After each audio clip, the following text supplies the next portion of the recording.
Hey, tonight we're going to travel back to one of the most difficult and defining times in American history. We'll step into the worn-out boots of a Civil War soldier and experience what daily life was really like for the men who fought in the bloodiest conflict ever to take place on American soil. If you're enjoying these stories, I'd really appreciate a like or subscribe. I'm curious where you're listening from, so drop a comment with your location and what time it is there. Now, find a cozy spot, take a slow, deep breath and let your body sink into comfort as we journey back in time together. Congratulations, you've just woken up in 1862. The soft morning light filters through a canvas tent that smells of musty earth and wood smoke. Your joints ache from sleeping on the hard ground, and the thin wool blanket that covered you during the night is damp with dew. The good news is you're alive for another day. The bad news is you've got another long march ahead, with your regiment heading toward a rumoured battle that everyone's been talking about for days. You're just 19 years old and about 6 months into your service with the Union Army. Last year, when President Lincoln called for volunteers to serve for 90 days, it had seemed like an adventure, a brief and glorious opportunity to serve your country before returning home a hero. But the 90 days came and went, and the war dragged on. Now you're committed to 3 years of service, and the romantic notions you once had about war have long since faded away. Your mouth is dry and your stomach rumbles. Reaching under your bedroll, you pull out a small tin cup and a canteen. The water inside the canteen sloshes, about half full. You take a small, careful sip, just enough to wet your mouth. Who knows when you'll be able to refill it? Water's precious on a march, and you've already seen men drop from heat exhaustion when their canteens ran dry. Outside your tent, the camp is coming alive. The heavy smell of smoke and coffee fills the air, making your empty stomach growl even louder. You can hear your tent mate, Samuel, stirring beside you. He's older, maybe 24, and from a farm in Pennsylvania. His breathing has a slight wheeze to it. He's been fighting a cough for weeks, but like everyone else, he keeps marching. What choice does he have? "Mornin'," Samuel mumbles, his voice rough with sleep. "Think they'll feed us proper today?" You both know the answer. Proper food is a distant memory from home. The army rations, when they arrive on time, consist mainly of hardtack, a flour and water biscuits so tough it could break your teeth if you don't soak it first. Sometimes there's salt pork that's more salt than pork, and coffee if you're lucky. The coffee is the real treasure. Many soldiers would trade their tobacco or even part of their food ration for a cup of the bitter brew. You slip your feet into your boots, wincing at the dampness inside. Your socks never seem to dry completely, and you can feel the beginnings of a blister forming on your right heel. But complaining won't help. Everyone's in the same condition, or worse. At least you still have boots. You've seen men marching with rags wrapped around their feet after their shoes fell apart. "Just be glad we ain't the Rebs," Samuel says, as if reading your thoughts. "Heard they're living on cornbread and anything they can steal." Outside, a bugle sounds, signalling the official start of the day. You and Samuel quickly roll up your blankets and dismantle the small tent. Everything you own must fit in your knapsack or be carried on your person. The efficiency of your morning routine comes from months of practice. A far cry from your first weeks as a soldier when every task seemed overwhelming.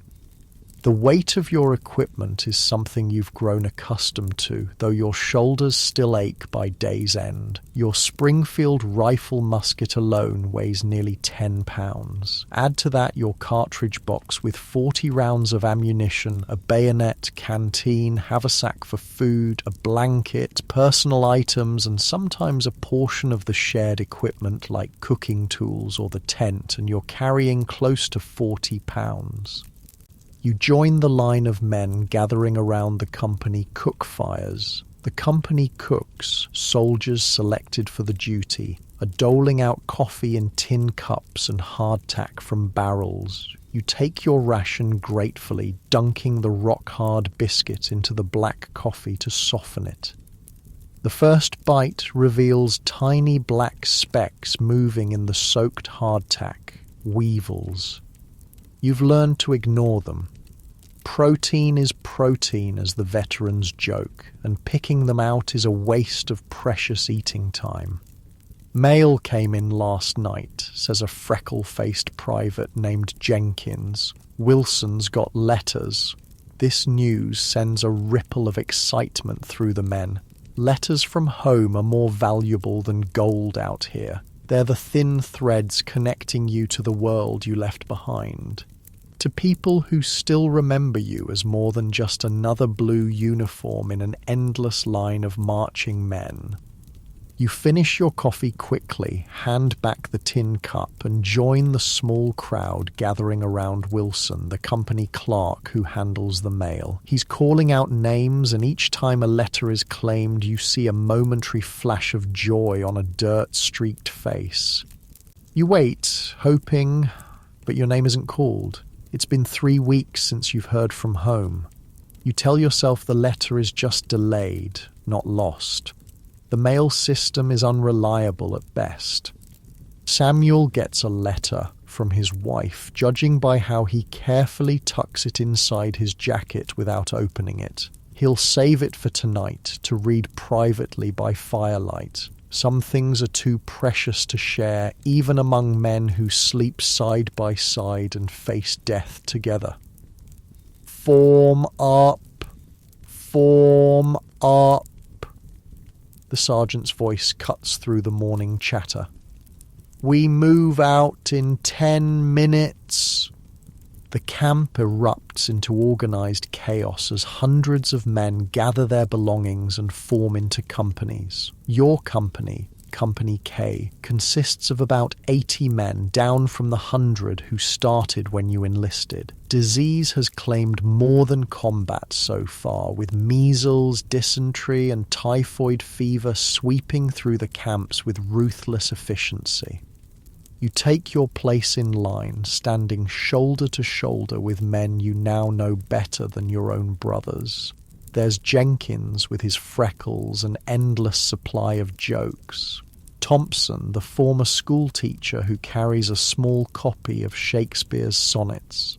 Monroe, who barely speaks but can play any tune on his harmonica. And of course, Samuel, your tent mate, who joined up, leaving a wife and 2 small children behind. The drum begins its steady beat, and the long column of soldiers starts to move. Left foot, right foot, the rhythm of the march becomes the rhythm of your existence. You've learned to empty your mind during these endless marches, to find a place inside yourself where time stretches and contracts, where you can be both present in your aching body and somehow separate from it. The late summer sun rises higher, beating down on your blue wool uniform. Sweat trickles down your back and your wool shirt sticks to your skin. The inside of your thighs chafe painfully where the rough fabric of your trousers rubs with each step. These are the miseries no one told you about when you enlisted. Not the grand heroics of battle, but the constant grinding discomfort of a soldier's daily existence.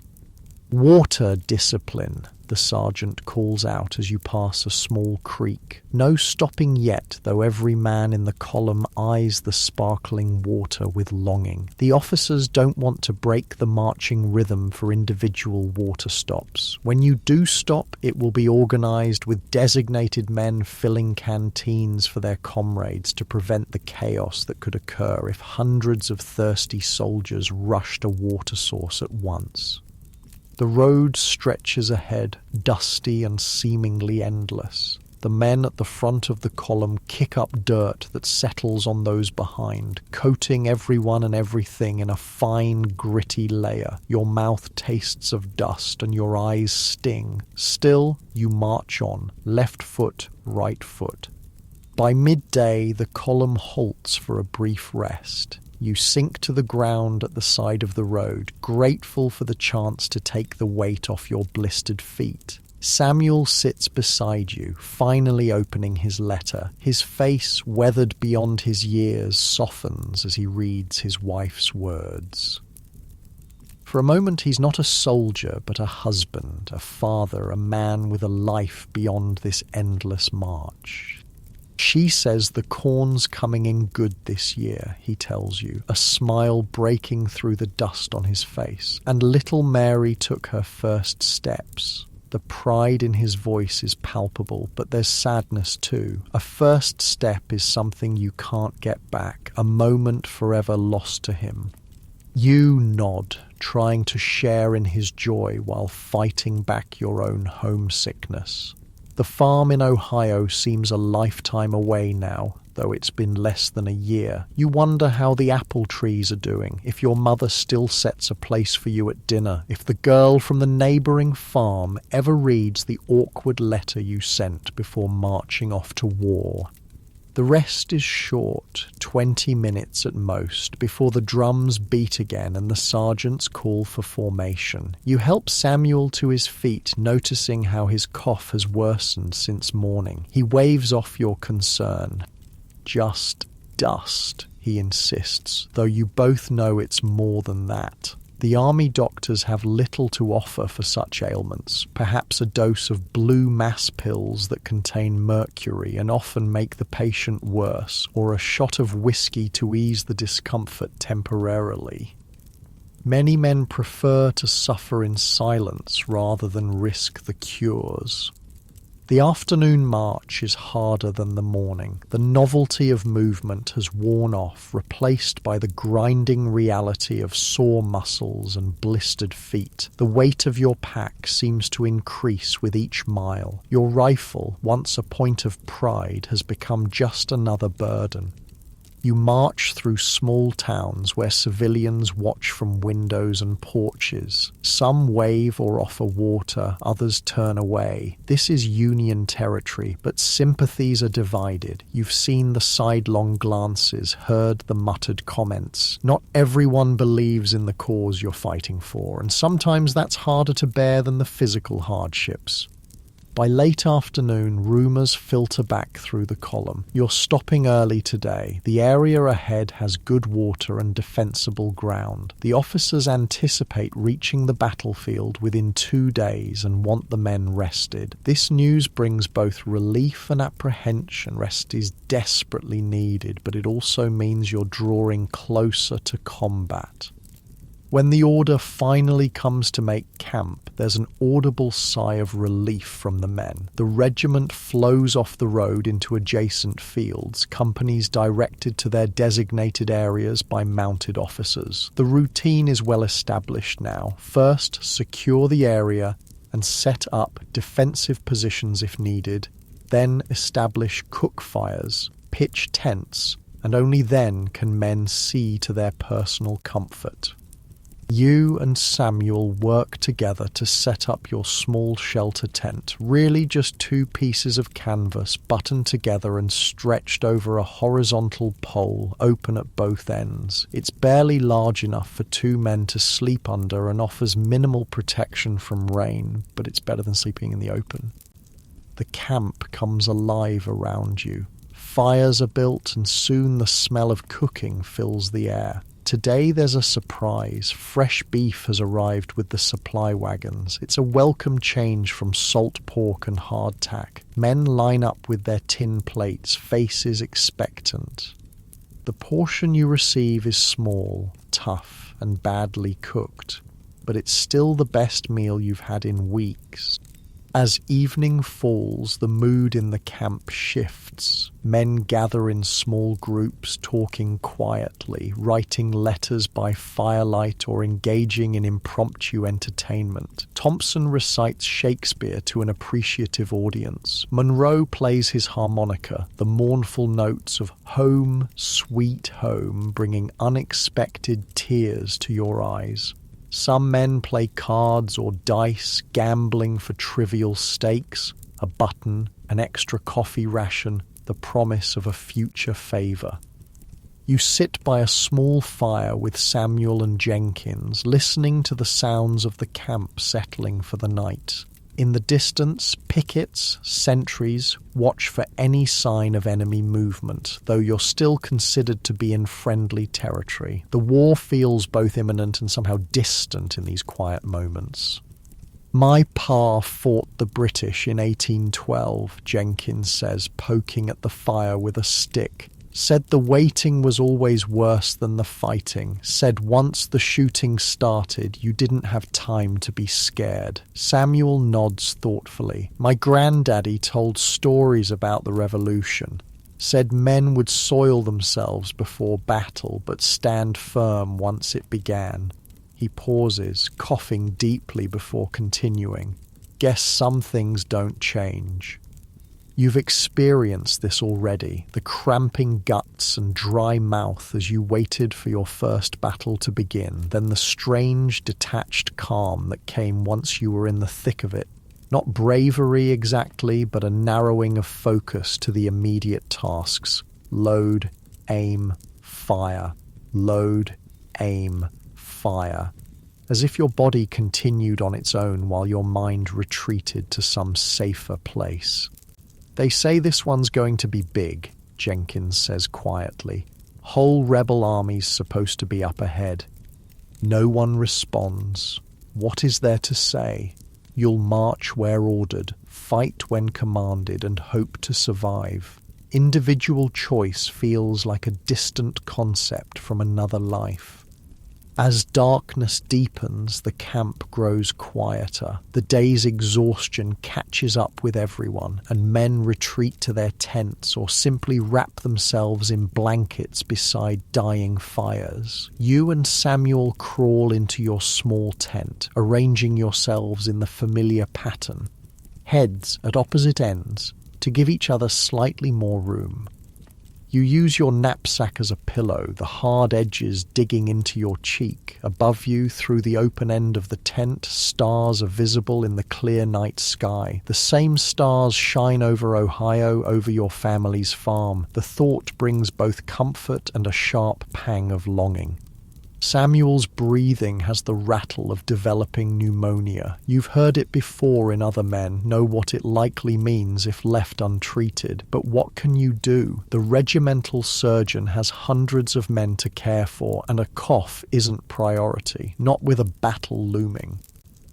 If anything happens to me, Samuel says suddenly, his voice barely above a whisper, would you make sure my wife gets my things, and my pay if they ever give it to us? The question hangs in the darkness. It's not the first time you've had this conversation. Most men in the company have made similar pacts, a brotherhood of grim insurance policies against the uncertainty of war. Course I will, you answer, but nothing's going to happen. We'll see this through, get back home. Samuel doesn't respond, but his hand briefly clasps your ankle in silent thanks. It's as much physical affection as men usually show one another, but in the context of your shared hardships, it speaks volumes. Sleep comes in fits and starts. The ground is hard beneath your thin blanket, and the night air grows chilly. Around you, the camp never fully quiets. Men cough, mutter in their sleep, or rise to answer nature's call. Somewhere nearby, a soldier cries out from a nightmare before being gently hushed by his comrades. No one mocks these nocturnal terrors. You've all had them. You drift between wakefulness and uneasy dreams. In one moment, you're back home helping with the harvest. In the next, you're in the midst of battle, unable to reload your rifle as the enemy advances. The boundary between dream and memory blurs. Was it last month, or in a dream, that you saw a man's face disappear in a spray of red mist? Did you really see a soldier crying over the body of his brother after Shiloh, or have you just heard the story so many times it feels like your own memory? You wake fully before dawn, your body now trained to the military schedule. Samuel is already awake, sitting at the tent opening, shoulders hunched as he tries to suppress his cough. He offers a weak smile when he notices you watching. "Another day," he says simply. "Another day of marching. Another day closer to battle. Another day of being a small, anonymous part of this vast and terrible machinery of war, but also another day alive with the fragile hope of someday returning home." You nod and begin the process of preparing for the day ahead. There's a strange comfort in the routine, the familiar weight of your equipment, the predictable tasks, the camaraderie of shared hardship. This is your life now, for better or worse. You are a Union soldier in the summer of 1862. One blue uniform among thousands, marching toward a destiny you can neither predict nor control. As the first hint of dawn lightens the eastern sky, the bugles sound. Another day begins. You feel the deep ache in your shoulders as you hoist your pack, the familiar weight of your rifle in your hands. Around you, the regiment stirs to life, a massive organism of which you are but a single cell. Left foot, right foot. The march continues, and you with it, step by step into history.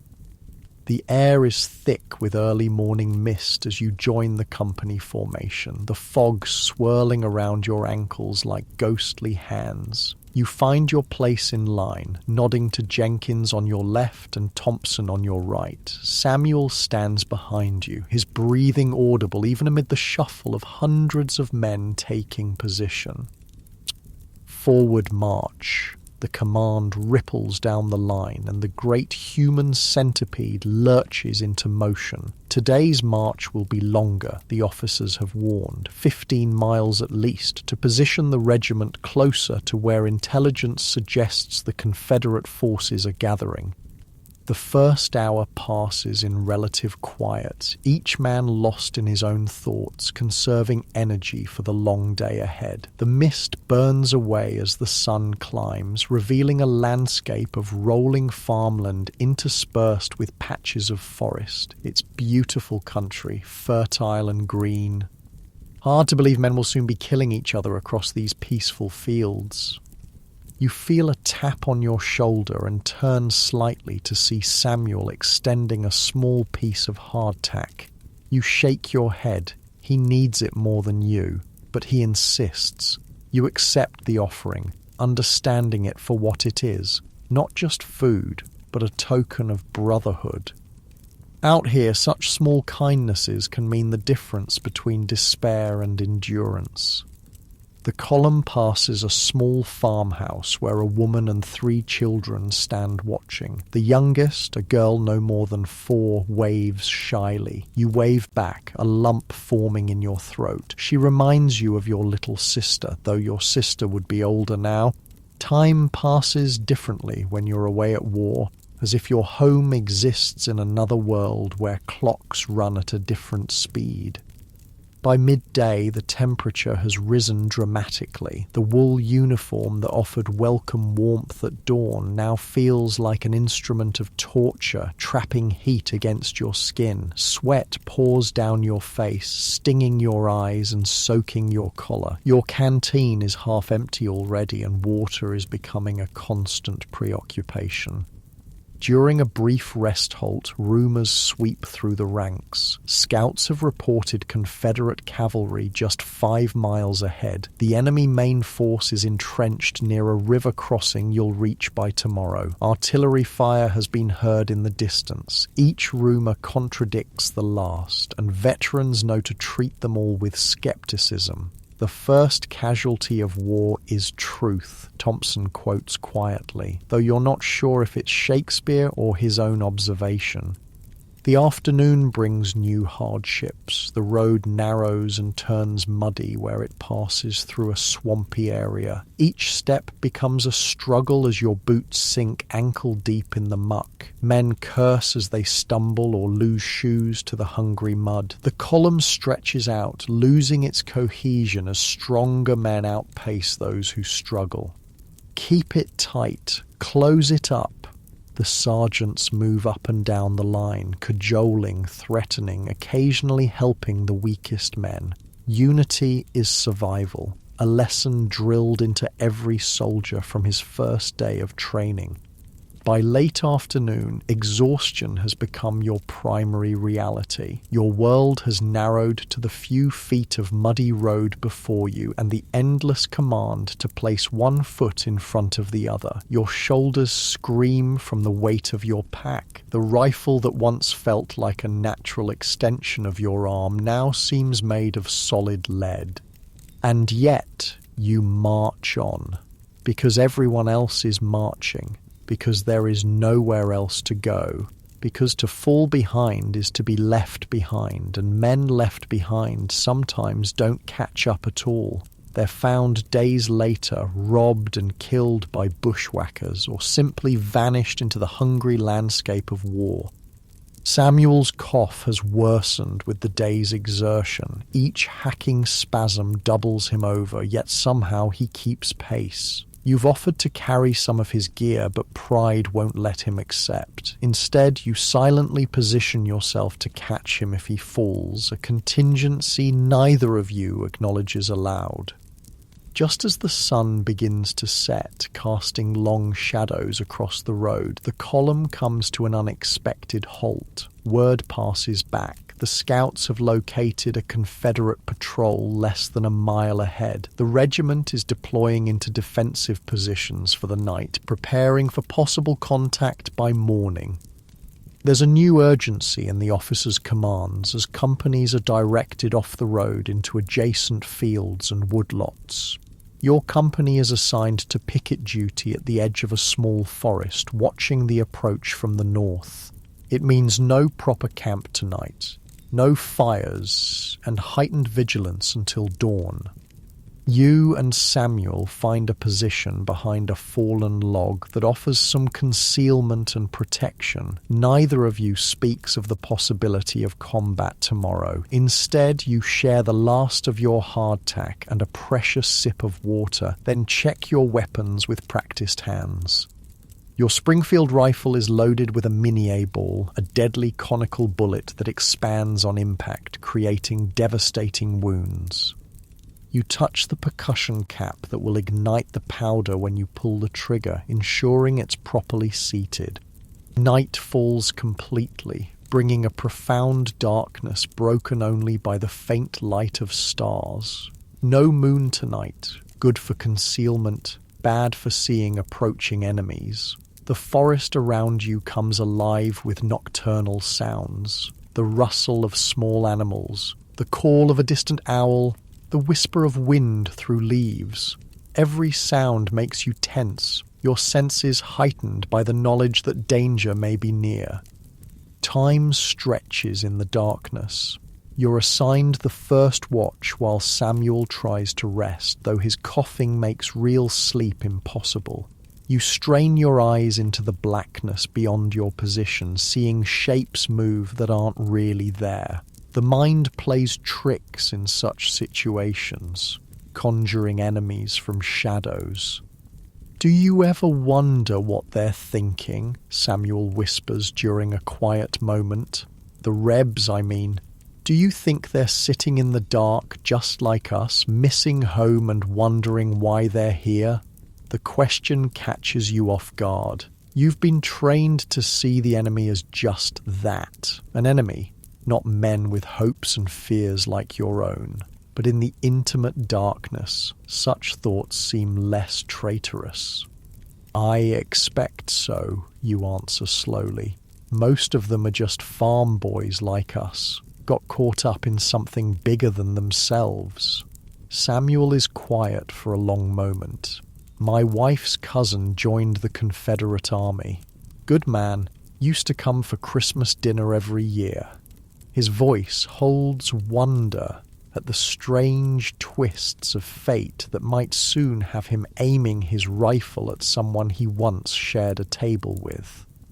The night deepens. You trade places with Samuel, leaning your back against the log and trying to find a position that allows for some rest without fully surrendering to sleep. Your rifle rests across your lap, a constant companion.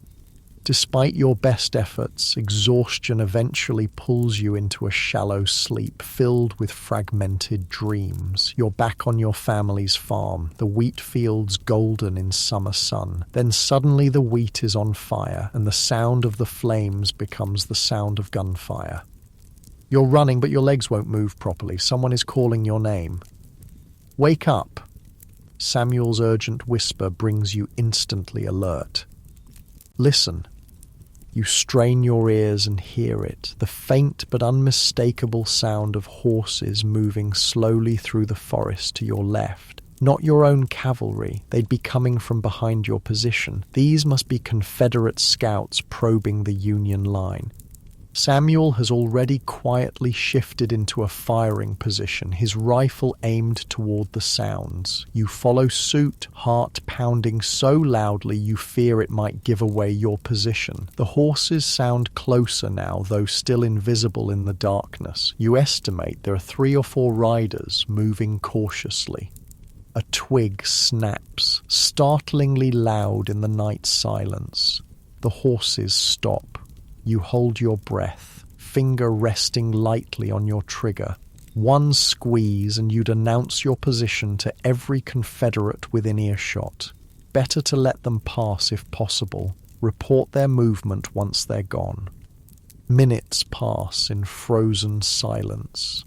Then slowly, the sound of hoofbeats resumes, this time moving away from your position. They've chosen a different path. Perhaps sensing the danger without seeing it. You and Samuel exchange a glance of relief in the darkness. By the time dawn begins to lighten the eastern sky, you're fully awake again, every muscle tense with anticipation. The company officer moves quietly along the line of pickets, gathering reports of nighttime observations. You tell him about the Confederate horsemen, and he nods grimly. They're out there all right, he confirms. Main force about 2 miles north. Will likely make contact today.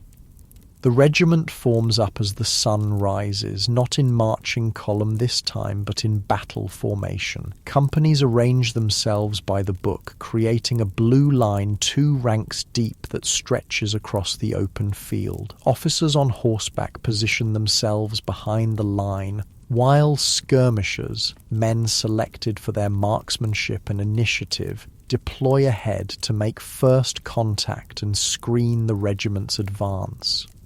Your company forms part of the main line, positioned near the center right of the regiment. You stand shoulder to shoulder with your comrades, close enough to feel Samuel trembling slightly beside you, though whether from illness or nerves you can't tell. Probably both. The order comes to advance. The blue line begins to move forward across the field, maintaining its formation with impressive discipline considering the uneven ground. Each step brings you closer to whatever waits beyond the far tree line. Your mouth is dry, your palms sweaty around the rifle stock. The familiar symptoms of pre-battle fear wash through you, the churning stomach, the need to urinate, the heightened awareness that makes colors seem brighter and sounds sharper. You're not the same frightened boy who faced his first battle months ago. Experience has taught you that fear can be managed, can even sharpen your reactions when the shooting starts. But the fear never goes away completely, not for anyone. The veterans just hide it better. 500 yards from the tree line, the first shot rings out, a Confederate picket firing at the Union skirmishers. Then another shot and another. The skirmishers return fire, small puffs of smoke marking their positions ahead of the main line. The scattered exchange of fire quickly intensifies as more Confederate troops reveal their positions along the edge of the forest. "Steady, boys," the captain calls from behind your company. "Keep moving forward." The regiment advances at a measured pace despite the increasing fire. Men fall here and there as Confederate bullets find their marks, but the line closes around these gaps and continues forward. 400 yards, 300. The fire intensifies. "Company, halt!" The command rings out and the blue line comes to a stop. "Ready?" You raise your rifle to the ready position, your movements automatic after countless drills. "Aim!" You bring the rifle to your shoulder, sighting along the barrel toward the smoke-shrouded tree line where muzzle flashes reveal enemy positions. Fire! The regiment's first volley crashes out in a thunderous roar, hundreds of rifles firing almost as one. The recoil punches into your shoulder and acrid smoke envelops the line. Through the haze, you can see your bullets striking the trees and ground around the Confederate positions, with some finding human targets. Rebel soldiers fall, but others continue firing. Load! Your hands move through the familiar motions. Tear open a paper cartridge with your teeth, pour powder down the barrel, ram the Midday ball home, place a percussion cap on the nipple. The process takes about 30 seconds for an experienced soldier, time during which you're vulnerable to enemy fire. "Ready! Aim! Fire!" Another volley, another cloud of smoke. The air is now thick with it, obscuring your view of the battlefield. The noise is deafening, not just the crash of hundreds of rifles, but the whine of bullets passing nearby, the shouts of officers, the screams of the wounded. All around you, men are loading and firing in a deadly rhythm. To your right, Jenkins falls suddenly, a red stain spreading across his blue jacket. There's no time to help him. The line has already closed to fill his place, and the next command to fire is coming. This is the terrible arithmetic of battle. One man falls, the line contracts, the firing continues. Samuel still stands beside you, his face pale but determined as he reloads his rifle. He meets your eyes briefly during a pause in the firing, and something unspoken passes between you, an acknowledgement that you're both still alive, at least for now. The battle unfolds in a series of smoky tableaus, moments of intense clarity punctuating the chaos, the Confederate line attempting a flanking movement to your left, only to be met by a Union cavalry charge. A rebel officer on a white horse raising his sword to rally his men before disappearing in a hail of bullets. The regimental flag falling as its bearer is hit, then instantly raised again by another soldier. Time loses all meaning in the midst of combat. It might be minutes or hours that you've been standing in this field, loading and firing your rifle until the barrel becomes too hot to touch. Your world has narrowed to the most basic elements of survival. The mechanical actions of reloading, the strain to see targets through the smoke, the constant awareness of the men to either side. A new sound cuts through the din of battle, the distinctive boom of artillery. Confederate cannon have opened fire from a position to the north, sending shells screaming toward the Union line. The first rounds fall short, throwing up geysers of dirt and stone. But the rebel gunners are finding their range, each shell landing closer to your position. "Down!" someone shouts as a shell lands 20 yards ahead of your company. You drop instinctively, feeling the concussion of the explosion as dirt and fragments rain down. When you rise, there's a gap in the line where 3 men had been standing seconds before. The artillery changes the complexion of the battle. The Union line begins to waver under the combined pressure of Confederate infantry fire and the devastating artillery barrage. Men look to their officers, seeking guidance or reassurance, but the smoke makes it difficult to see more than a few yards in any direction. "Fall back!" The order finally comes, passed along the line by officers and sergeants. Fall back to the tree line, orderly withdrawal. Retreat is perhaps the most dangerous moment in battle. To turn your back on the enemy, to break the cohesion of the line. These actions invite disaster if not executed with discipline. Your company begins to withdraw, walking backward while continuing to fire, providing cover for each other.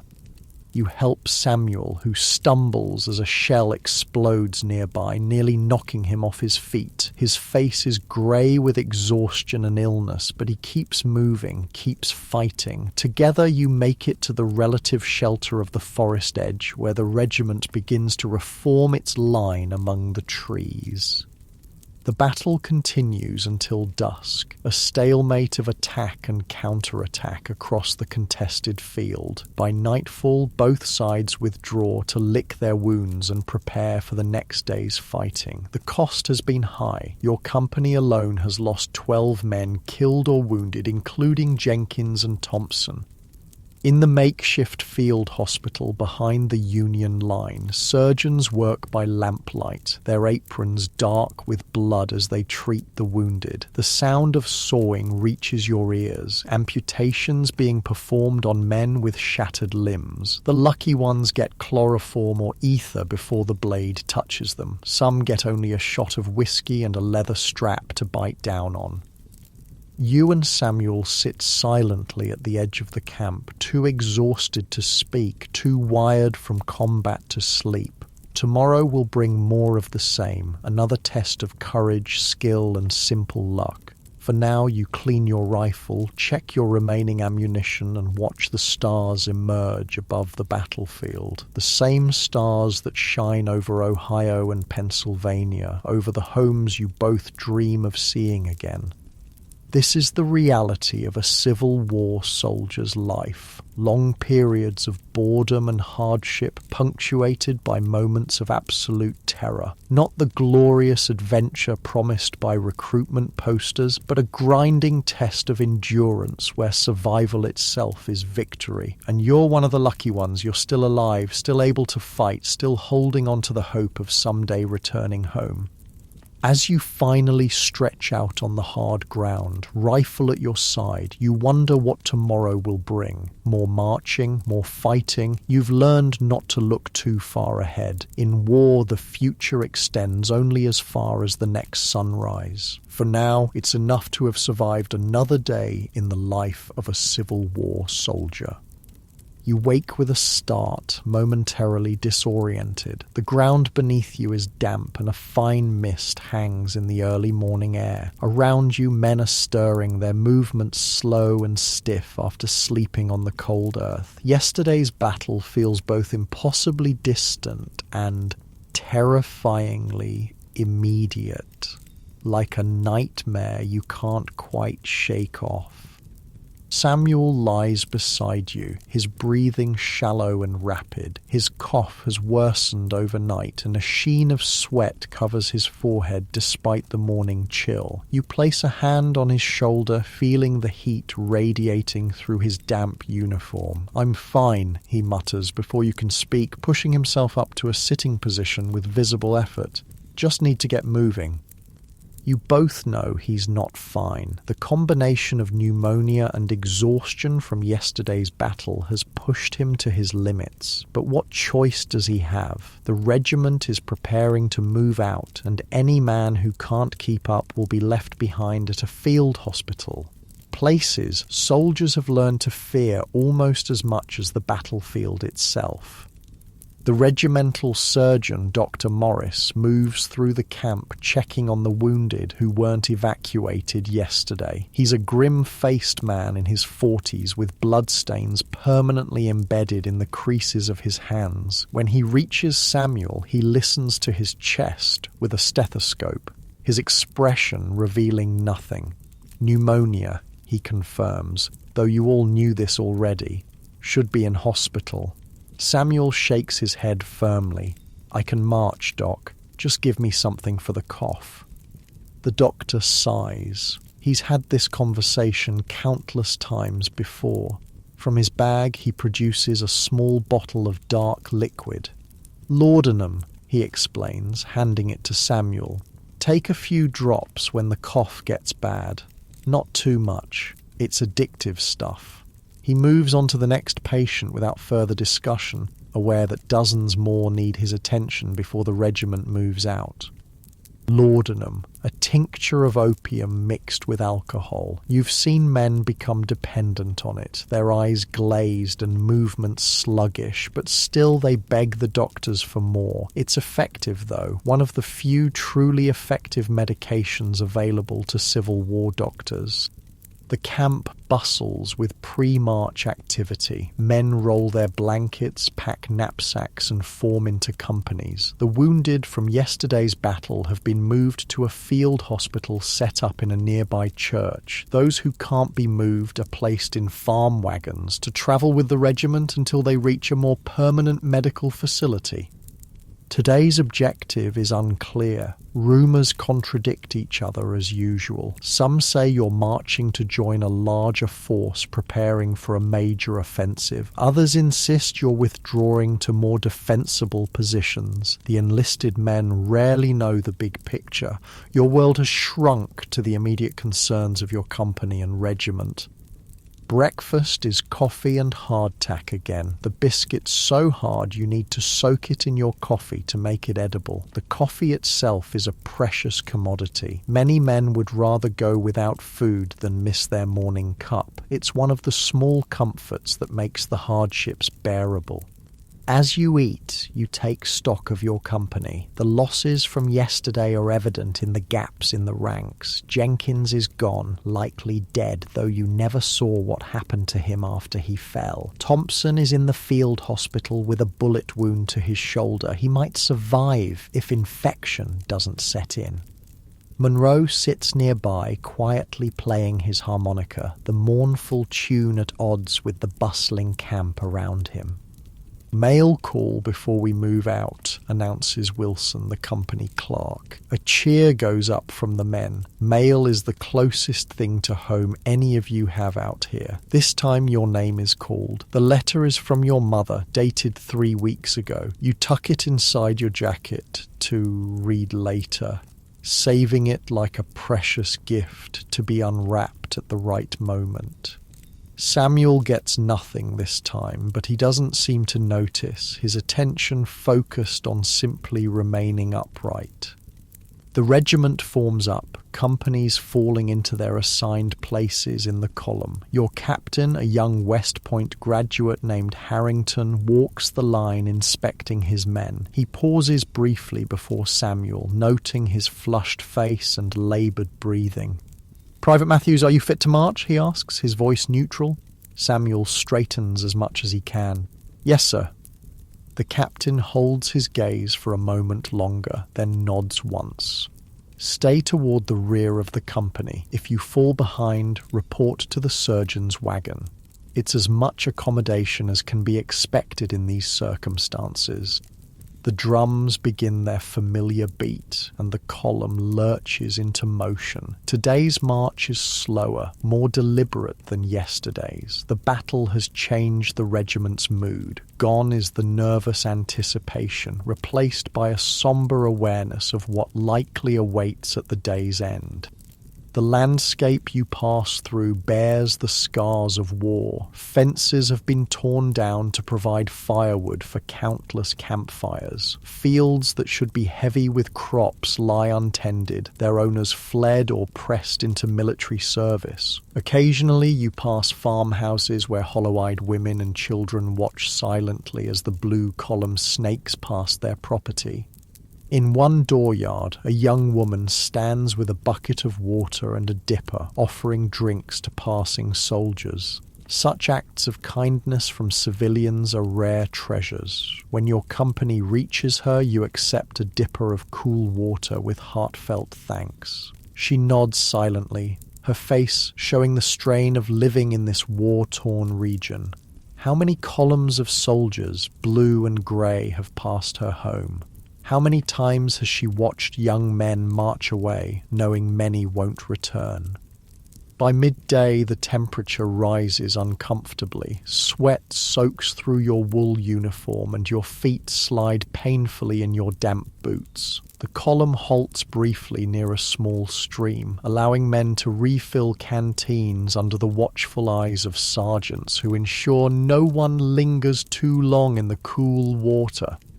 Samuel sits heavily on a fallen log, his face alarmingly pale except for two bright spots of colour high on his cheeks. He takes a small sip from the laudanum bottle, grimacing at the bitter taste. The medicine will ease his cough and provide some relief from the discomfort, but it can't cure the infection spreading through his lungs. "You should see the doctor," you say quietly, sitting beside him. "Get on one of the wagons." He shakes his head stubbornly. "Those wagons are for the wounded. I'll keep up." You don't argue further. There's a peculiar pride among soldiers, an unwillingness to admit weakness or seek special treatment when others are suffering worse. Besides, you've both seen the field hospitals, the rows of men lying on blood-stained straw as overworked surgeons move from one to the next, their aprons crusted with blood and matter. The mortality rate in those places is frightening, not just from wounds, but from the diseases that spread like wildfire among the weakened patients. The drums call you back to formation, and the march continues. The afternoon stretches endlessly, the monotony broken only by occasional rumours passing up and down the line. Confederate forces are rumoured to be regrouping north of your position. Artillery fire has been heard in the distance. A Union victory has been reported in the Western Theatre. Each piece of news is received with the same weary skepticism. You'll believe it when you see it. Samuel keeps pace, though each mile visibly costs him. The laudanum has taken the edge off his cough, but left him slightly disoriented, his eyes unfocused as he puts one foot mechanically in front of the other. You stay close, ready to catch him if he stumbles. By late afternoon, the column reaches its destination, a strategic crossroads where several regiments are gathering to form a larger force. Tents are already pitched in the surrounding fields, the encampment much larger than you're accustomed to. Campfires dot the landscape, and the smell of cooking food triggers a painful reminder of how little you've eaten today.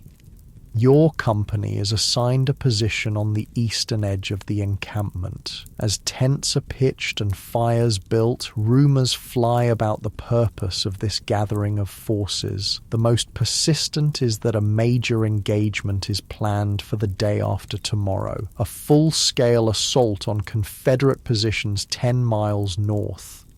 General McClellan himself is coming to take command, insists a corporal from another regiment. Going to be the decisive battle of the war. Veterans exchange knowing glances. They've heard such claims before. Every battle is going to be the decisive one until it isn't, and then the next battle takes on that mythical status. As darkness falls, you help Samuel to a fire where men from your company have gathered. Monroe plays his harmonica softly, a gentle counterpoint to the conversations around you. For a while, the talk is of home, harvests and holidays, sweethearts and siblings.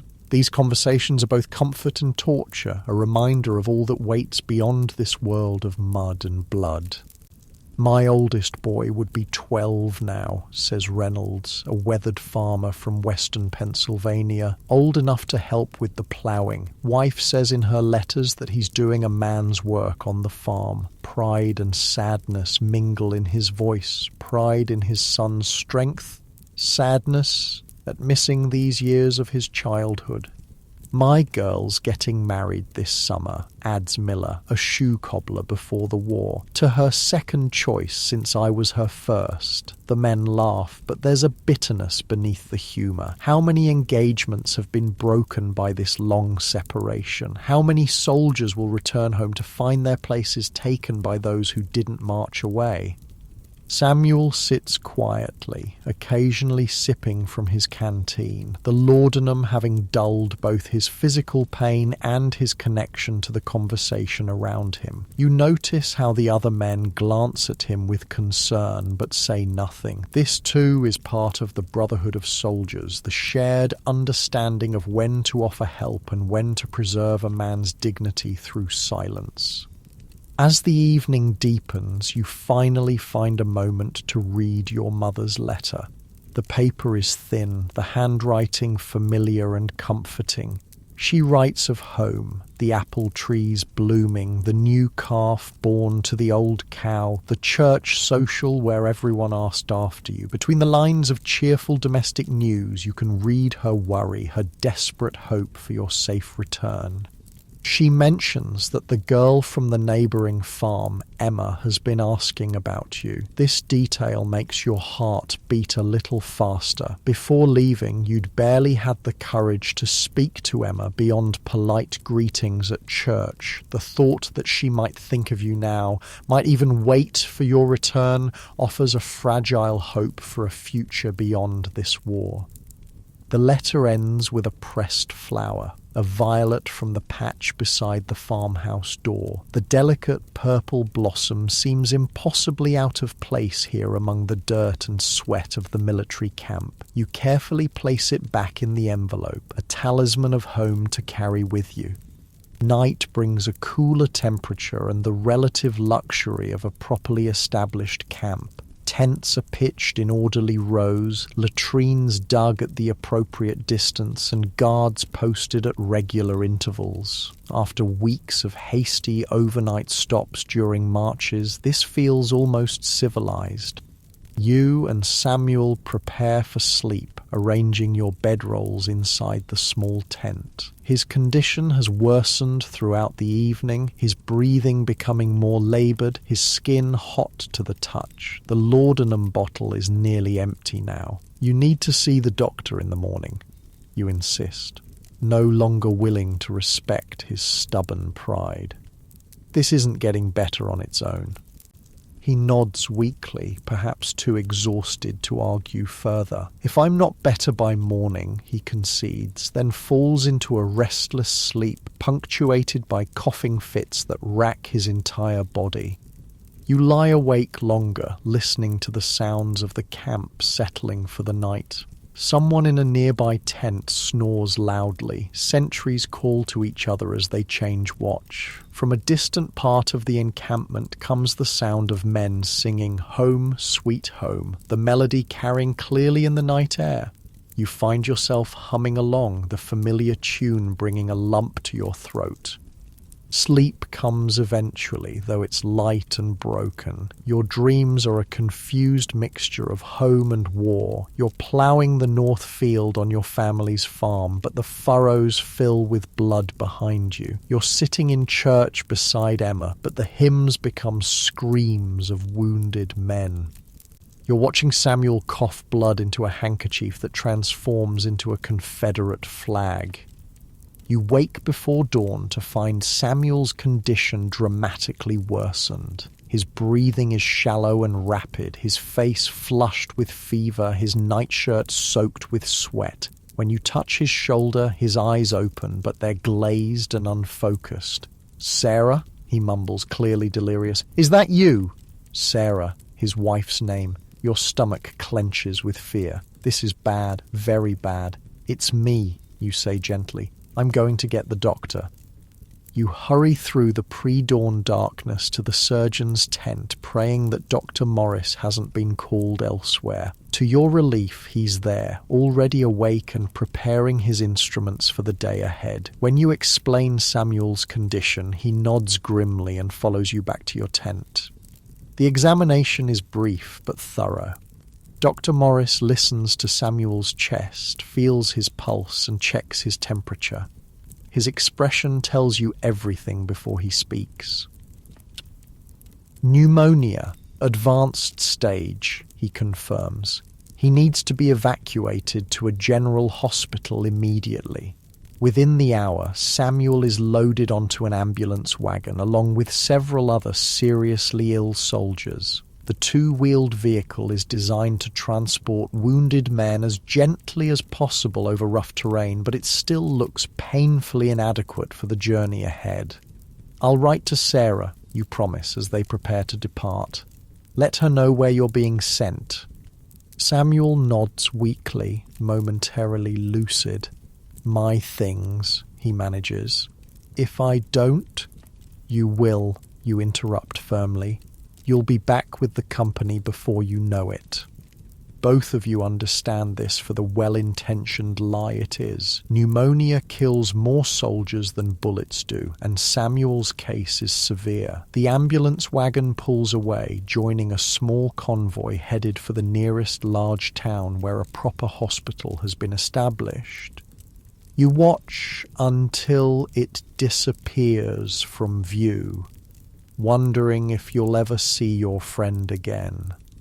There's little time to dwell on Samuel's departure. The regiment is preparing for a reconnaissance mission, and your company is selected to participate. After a hasty breakfast, you form up with 30 other men under the command of Lieutenant Parker, a nervous young officer recently promoted from the ranks.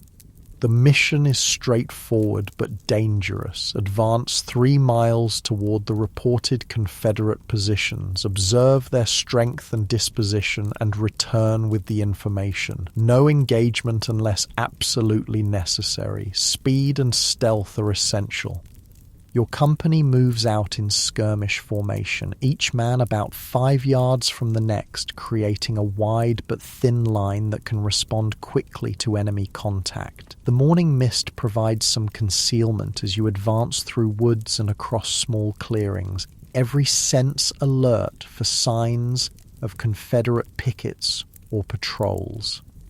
The absence of Samuel beside you feels like a physical wound. You've grown so accustomed to his presence, his quiet strength, his dry observations, his steadfast reliability, that operating without him leaves you off balance. The new man assigned to your position in the skirmish line, a fresh-faced recruit named Davis who can't be more than 17, seems painfully young and inexperienced by comparison. "Stay close to me," you tell him quietly as you move through a patch of dense undergrowth. "Watch what I do." He nods gratefully, clutching his rifle with white-knuckled hands. You remember being that terrified once, though it seems a lifetime ago now. War ages a man quickly, those who survive anyway. The skirmish line advances cautiously for nearly 2 hours, encountering no resistance. Lieutenant Parker begins to grow confident, perhaps too confident. He pushes the line forward at a faster pace, eager to reach a ridge that should provide a good vantage point of the valley beyond where Confederate forces are rumored to be concentrating. You feel increasingly uneasy as you approach the ridge. It's too quiet, the woods too still. Even the birds have fallen silent. Beside you, young Davis senses it too, his movements becoming hesitant. "Lieutenant," you call softly, trying to catch Parker's attention. Something's not right. But the warning comes too late. As the first men in the skirmish line reach the crest of the ridge, a volley of rifle fire erupts from concealed positions ahead. 3 Union soldiers fall immediately, and the rest dive for whatever cover they can find. "Fall back!" Parker shouts, his earlier confidence evaporated. "Fall back to the tree line!" You grab Davis's collar, pulling him down behind a fallen log as Confederate bullets whine overhead. "Stay low," you instruct, your voice steady despite the hammering of your heart. "When I say move, run for those rocks 20 yards back. Don't stop, don't look back. Ready?" The boy nods, his face pale with fear but determined. You count to 3, then shout, "Move!" and both of you sprint for the rocks as covering fire from your comrades keeps the Confederate rifles momentarily at bay. The retreat is chaotic but effective. Lieutenant Parker may lack experience, but he manages to extract his men from the ambush without losing anyone beyond the initial casualties. Within 30 minutes, what remains of your company is regrouped in a defensive position a half-mile from the ridge, tending to the wounded and catching your breath. 3 dead, 5 wounded, a costly reconnaissance. Yet the mission has achieved its purpose. You've confirmed the presence of Confederate forces on the ridge, information that will be valuable to the regimental commanders planning the larger engagement to come. As stretcher bearers arrive to evacuate the wounded, you find yourself assigned to help carry a man with a bullet wound to his thigh. The work is grueling, the stretcher is heavy, the ground uneven, and the wounded man groans with every jolt despite your best efforts to move smoothly. By the time you reach the field hospital, your shoulders and arms burn with exhaustion. The hospital itself is a disturbing scene of organized chaos. Tents have been set up in a clearing, with operating tables positioned under the largest one. Surgeons in blood-spattered aprons move from patient to patient, making quick assessments. Those who can wait, those who need immediate attention, those beyond help. You've delivered your wounded comrade and are about to leave when a harried-looking nurse intercepts you. "You're with the 118th, aren't you?" she asks, wiping bloody hands on her already stained apron. "There's a man asking for you, or someone from your company." Your heart leaps with an impossible hope. Could Samuel have somehow ended up here instead of the General Hospital? But the nurse leads you to a different tent where wounded men lie on straw pallets laid directly on the ground. The man she points to is Thompson, the schoolteacher from your company who was wounded in yesterday's battle. His face lights with recognition when he sees you. The bullet wound to his shoulder has been treated, but infection has clearly set in. His skin has the waxy pallor that you've learned to recognize as a dangerous sign. "Thought I might not see a familiar face before." He doesn't finish the sentence, but he doesn't need to. You both know what the infection means if it continues to spread. You sit beside him, offering your canteen. "You'll be back with the company by harvest time," you say, repeating the same well-intentioned lie you told Samuel earlier. "Giving us Shakespeare lessons around the campfire." Thompson smiles weakly. "Poor players that strut and fret their hour upon the stage," he quotes softly, "and then are heard no more." You stay with him until he drifts into a fitful sleep, then make your way back to the company's position. The reconnaissance mission has exhausted you physically, and the visits to the hospital, first with the wounded man, then with Thompson, have drained you emotionally. All you want is food and rest, but there's no guarantee of either. The remainder of the day passes in a blur of activity. The regiment prepares for tomorrow's planned assault, cleaning weapons, distributing ammunition, and receiving detailed instructions from officers who study maps and reports with grave expressions. The information from your morning reconnaissance has apparently confirmed the commander's plans. The attack will proceed as scheduled. As night falls, you find yourself sitting alone by a small fire, the absence of Samuel more acute than ever. Around you, other men engage in the usual pre-battle rituals. Some write letters home, just in case. Others clean their weapons obsessively, as if the perfect functioning of their rifle might be the difference between life and death tomorrow. A few pray quietly, fingering rosary beads or well-worn Bibles. Young Davis approaches hesitantly, hovering at the edge of the firelight until you notice him and gesture for him to sit. He's been assigned as your new tent mate, stepping into the space left by Samuel's departure. "Do you think it'll be bad tomorrow?" he asks, his voice barely above a whisper. "The fighting, I mean." You consider how to answer. The boy deserves honesty, but not cruelty. "It won't be easy," you say finally, "but stay close to the veterans, do what they do, and you'll have a better chance." He nods, absorbing this.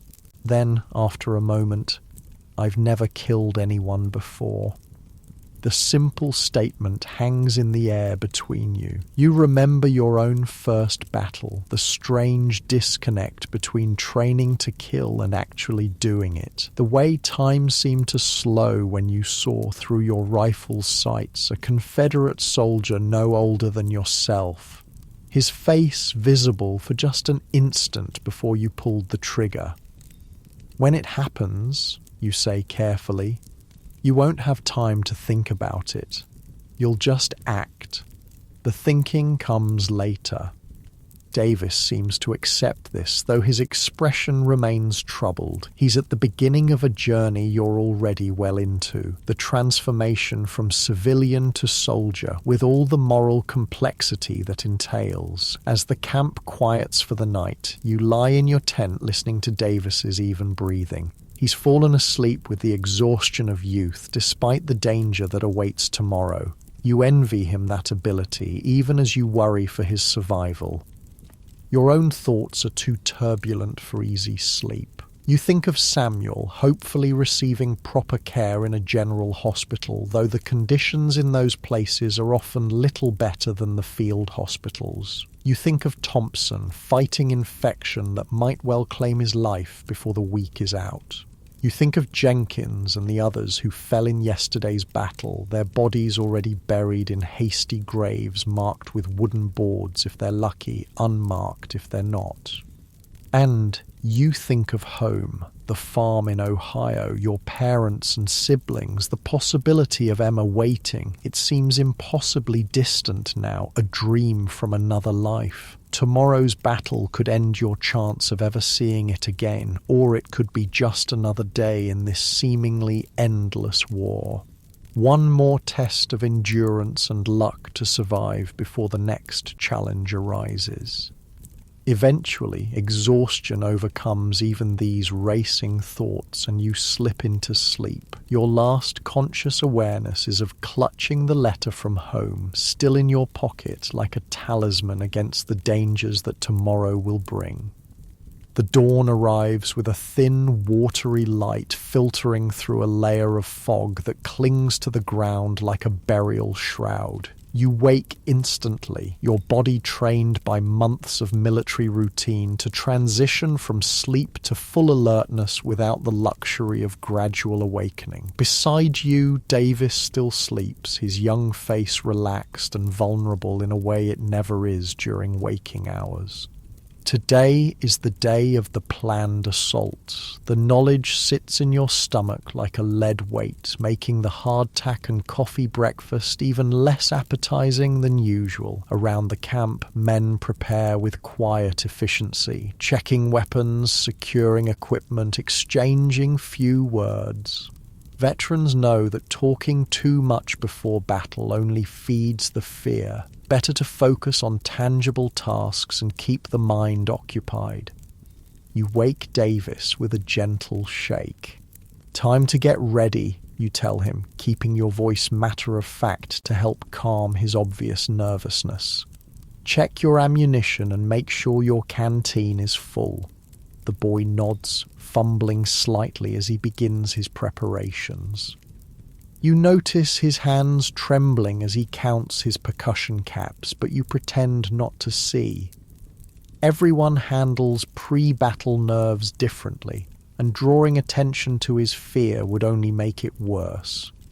By 7 o'clock, the regiment has formed up in battle order. The fog is beginning to lift, revealing a landscape of rolling farmland interspersed with patches of woodland. Somewhere beyond that peaceful scene, Confederate forces wait in prepared positions.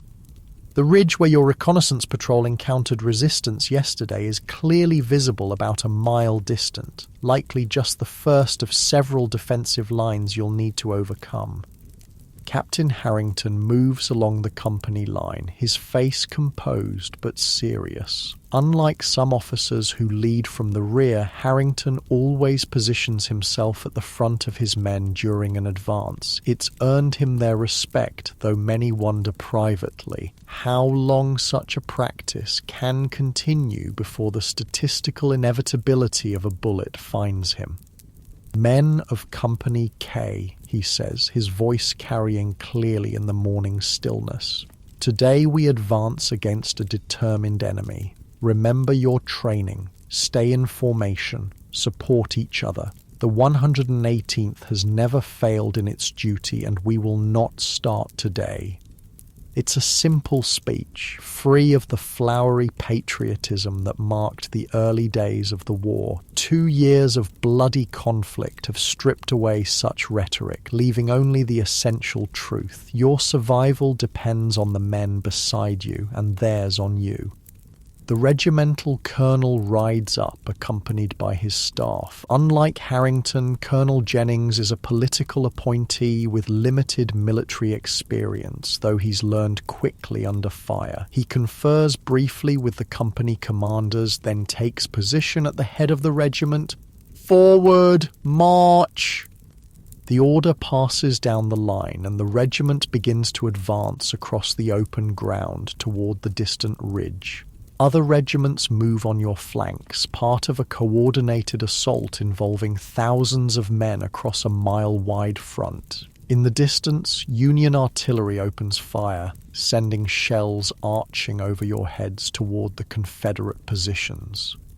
The initial advance is almost peaceful. If you could ignore the artillery fire and your destination, it might be just another march across pleasant countryside. Men step carefully through a wheat field, trying not to trample the nearly mature grain more than necessary. A farmer's livelihood, you think fleetingly, about to be destroyed by the machinery of war. Davis walks beside you, his steps matching yours, his young face set in an expression of forced calm. You notice he's positioned himself slightly behind you, using your body as a shield and guide. It's a natural instinct for new soldiers to align themselves with veterans this way. "Keep your eyes forward," you advise quietly. "Watch for the flash of rifle fire. When we get closer and they start shooting, aim for the smoke." He nods jerkily, his Adam's apple bobbing as he swallows hard. His rifle is gripped so tightly his knuckles show white, but at least he's moving forward, putting one foot in front of the other. Some new recruits freeze completely their first time under fire. The peaceful advance ends abruptly as you cross the halfway point to the ridge. Confederate artillery, previously focused on counter-battery fire against the Union guns, now turns its attention to the advancing infantry. The first shells fall short, exploding harmlessly several hundred yards ahead, but the Confederate gunners are finding their range quickly. "Close it up," Captain Harrington shouts as men instinctively begin to spread out. Maintain formation. This is perhaps the hardest discipline of all, to continue advancing in an orderly line when every instinct screams to scatter, to seek cover, to make yourself a smaller target. But experience has proven that a disciplined formation is more effective both offensively and defensively than a disorganized mob. A shell explodes 50 yards to your right, sending dirt and shrapnel flying. Men scream, some falling, others staggering but continuing forward. The formation wavers but holds, closing ranks around the gaps where soldiers have fallen. Davis flinches violently at the explosion, nearly dropping his rifle. "Steady," you tell him, your own voice surprisingly calm despite the hammering of your heart. "Just keep moving." Another shell, closer this time. The concussion feels like a physical blow, momentarily deafening you. Something hot stings your cheek, a tiny fragment of shrapnel that draws blood but causes no serious damage. You wipe it away without breaking stride. The regiment reaches the foot of the ridge, and now the real test begins. Confederate infantry, well protected in rifle pits and behind makeshift breastworks of fallen trees and rocks, open fire. The hillside erupts with hundreds of muzzle flashes, and the air fills with the distinctive hum of minié balls passing overhead or thudding into the ground around you. "Company, halt!" Harrington's voice cuts through the din. "First rank, kneel, ready." You drop to one knee, bringing your rifle to the ready position. Behind you, Davis and the other men in the second rank remain standing. "Aim!" You sight along your rifle barrel toward the flashes of Confederate fire, picking out what appears to be a grey-clad figure partially visible behind a fallen log. "Fire!" The company's volley crashes out, the recoil punching into your shoulder. Through the cloud of powder smoke, you can't tell if your target was hit, but there's no time to dwell on it. Already you're reaching for your cartridge box, beginning the practiced sequence of reloading. Second rank, fire! Behind you, Davis and the others discharge their weapons. You hear him cough as the acrid smoke envelops both of you, but he's already reloading, his movements mechanical, driven by drill and necessity rather than conscious thought. The regiment settles into the rhythm of battle. First rank fires while second rank reloads, then second rank fires while first reloads. It's a cycle designed to maintain continuous fire on the enemy position, preventing them from taking careful aim during the vulnerable reloading process. But the Confederate position is strong, their fire disciplined and accurate. Men fall around you with increasing frequency as the minutes stretch into a quarter hour, then a half hour of continuous exchange. The regiment has advanced no further than the foot of the ridge, pinned down by the devastating fire from above. Colonel Jennings rides along the regiment's position, miraculously untouched, despite being an obvious target on horseback. "Fix bayonets!" he shouts. "Prepare to charge!"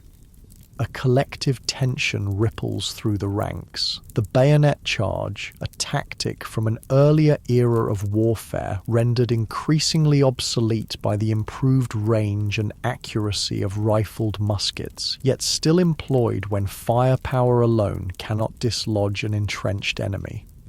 It will be costly, very costly, but there seems no alternative if the position is to be taken.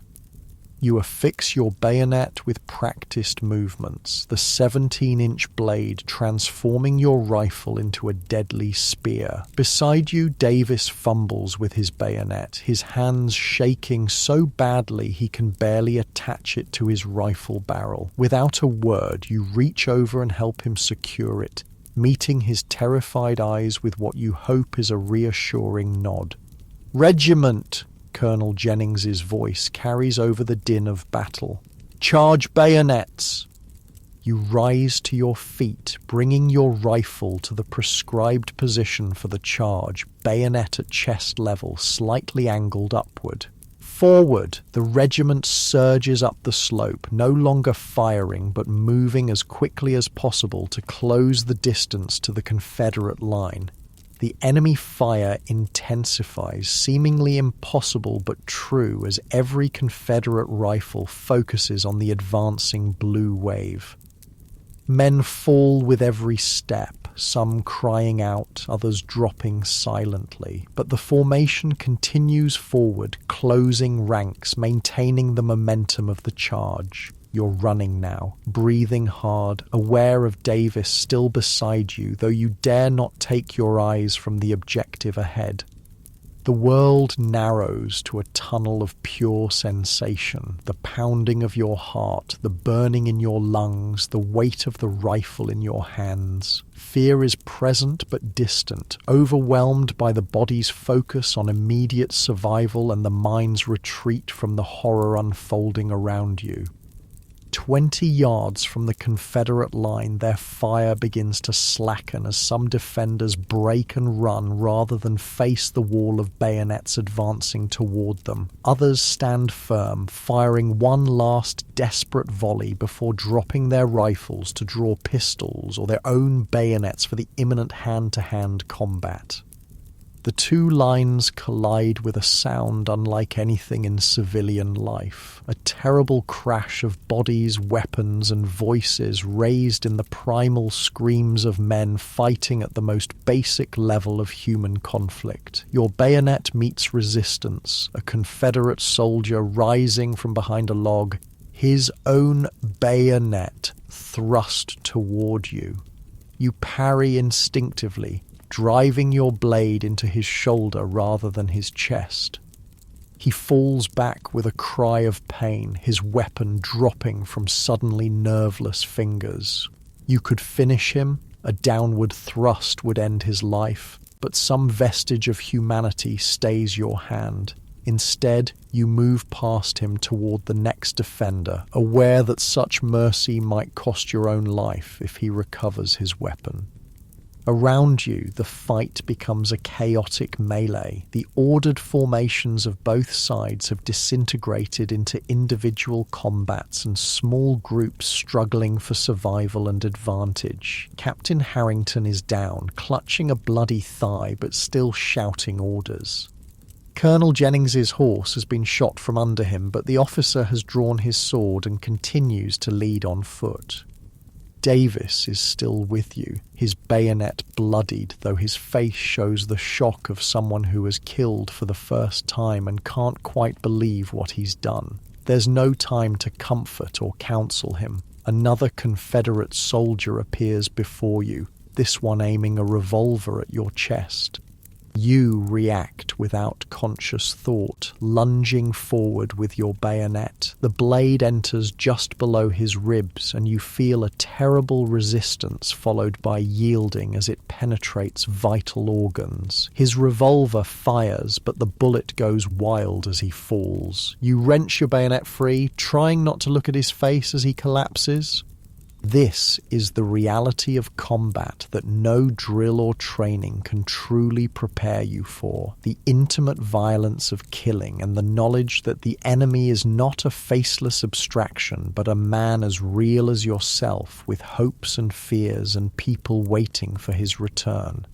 The Confederate line breaks completely under the pressure of the Union charge. Those who can flee do so, running toward a second defensive line 200 yards further up the ridge. Others surrender, throwing down their weapons and raising empty hands. The remainder lie where they've fallen, the ground around the former position now carpeted with bodies in blue and grey.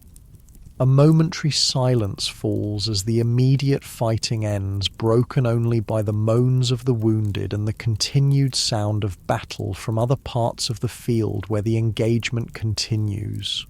You find yourself standing amid the carnage, suddenly aware of various minor injuries. A cut on your hand, a bruise on your thigh from a fall you don't remember taking. a burning graze along your ribs where a bullet passed close enough to tear your uniform and skin without penetrating. Davis stands nearby, staring at nothing, his rifle held limply at his side. The boy has survived his first true combat, but the experience has clearly shaken him to his core. You move to him, gently taking his arm. "It's over for now," you say, your own voice sounding strange in your ears. Let's see to the wounded. The work of battlefield aftermath is in some ways harder than the fighting itself. With the immediate danger past, the mind can no longer hold back the full horror of what has occurred. The dead lie in postures that would be impossible for the living. The wounded cry out for water, for help, for their mothers. The smell of blood, excrement and gunpowder forms a uniquely nauseating combination that clings to everything. You and Davis join other unwounded men in the grim task of separating the living from the dead and providing what immediate aid you can to your fallen comrades. Canteens are shared with the wounded, makeshift bandages applied to bleeding injuries, tourniquets improvised for shattered limbs. The surgeons and their assistants have moved up behind the advancing line and established a field hospital in a small copse of trees at the foot of the ridge, but there are far too many casualties for them to treat quickly. Captain Harrington's wound, thankfully, is not life-threatening. The bullet passed clean through the fleshy part of his thigh without hitting bone or major blood vessels. With assistance, he can still command, refusing evacuation until the battle's outcome is determined. "Reform the company," he orders, leaning on a makeshift crutch fashioned from a rifle with a broken stock. "We'll hold this position until further orders." What remains of Company K, perhaps 50 men out of the original 80 who began the advance, forms a defensive line facing the second Confederate position. But the expected order to continue the attack doesn't come. Instead, a courier arrives with instructions to hold the captured position while other regiments maneuver to flank the remaining Confederate defenses. The respite from immediate combat allows you to take stock of the company's losses. Jenkins and Thompson, whom you'd visited in the field hospital, are gone, evacuated further rearward or perhaps already dead. Monroe survived physically unscathed but sits silently, his harmonica untouched in his pocket, staring at the blood on his hands. Reynolds took a bullet through the palm of his hand while reloading, a painful but not disabling wound that will eventually heal, though his days of ploughing may be over. Miller is among the dead, killed instantly by a bullet to the head during the final charge. And Davis has survived, though the boy who walked beside you this morning seems to have aged years in the space of a few hours. He performs his duties mechanically, helping with the wounded, retrieving ammunition from the dead, reinforcing the defensive position. But his eyes have the 1,000-yard stare you've seen in other men after their first true taste of combat. As afternoon wears on, the sounds of battle continue to your left, where other Union regiments are engaged in flanking maneuvers against the Confederate position. Your own regiment remains in its defensive posture, exchanging occasional long-range fire with the 2nd Confederate line, but not advancing further. You find a moment to sit with your back against a tree, finally allowing yourself to feel the full extent of your exhaustion. Every muscle aches, your throat is raw from gunpowder and shouting, and the minor wounds you sustained sting with sweat and dirt. You drink sparingly from your canteen, knowing that water resupply is uncertain and many wounded men will need what's available. Davis sinks down beside you, his young face streaked with dirt, powder residue, and what might be tears, though he'd never admit it. For a long moment, neither of you speaks, the shared experience of survival creating a bond that needs no words. Finally, he breaks the silence. "I killed 3 men, he says, his voice flat. "At least 3 that I'm sure of."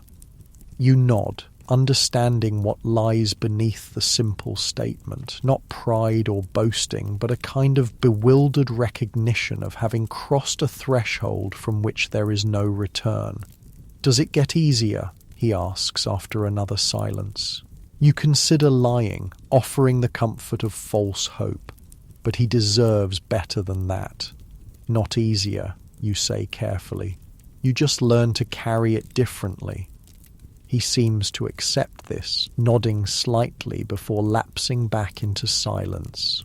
You sit together as the afternoon light begins to fade, two survivors amid the detritus of battle, momentarily united in the strange brotherhood that only combat creates.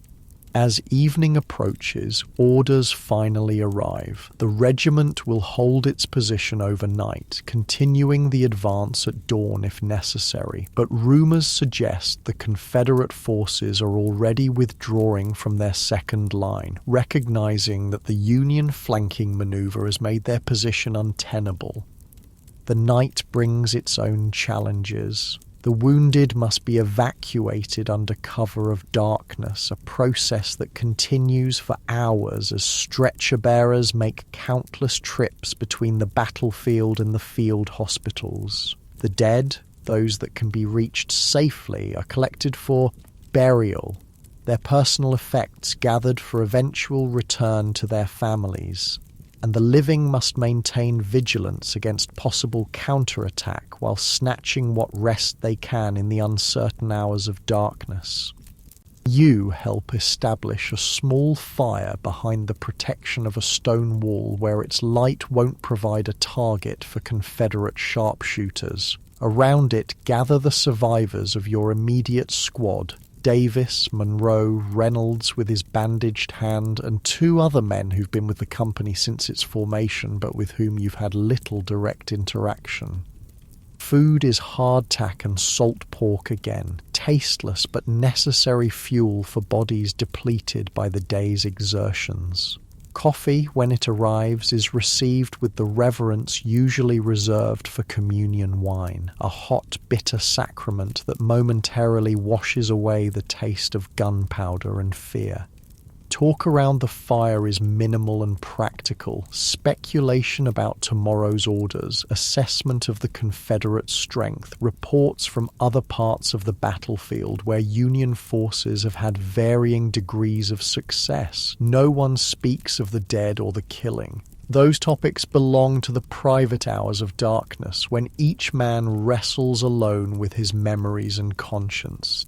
As the fire burns down to embers, you prepare for sleep, spreading your blanket in a shallow depression that offers some protection from both the night chill and possible stray bullets.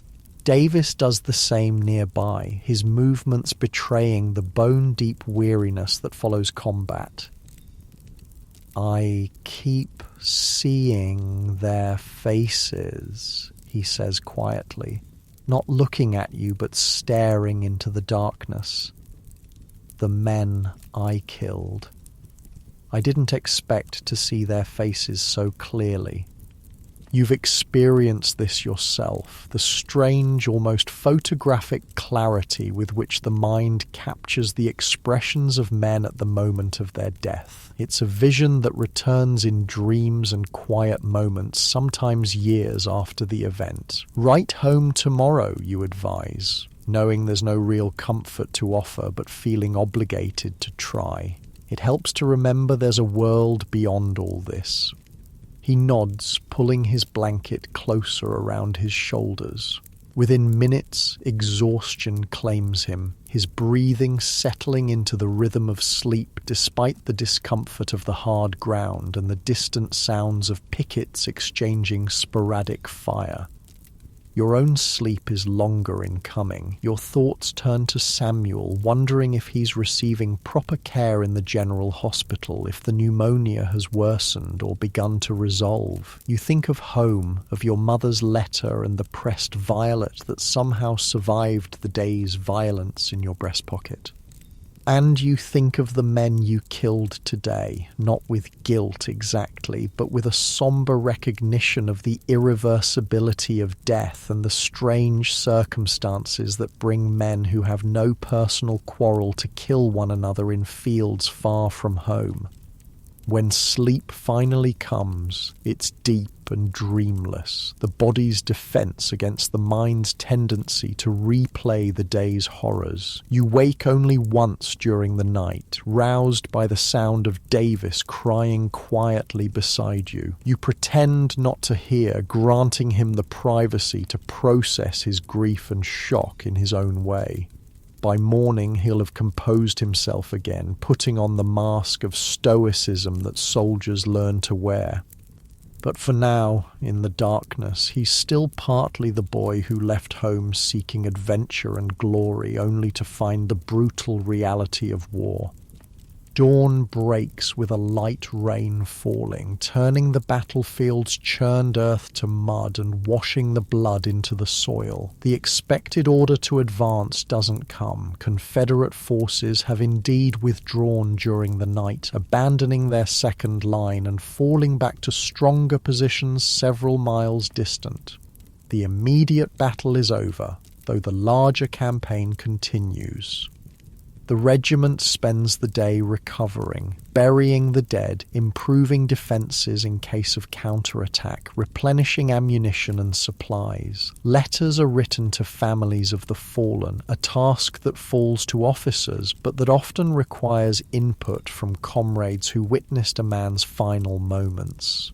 It's a grim duty, but an important one. Families cling to details of how their loved ones died, seeking meaning or at least closure in the circumstances of their loss.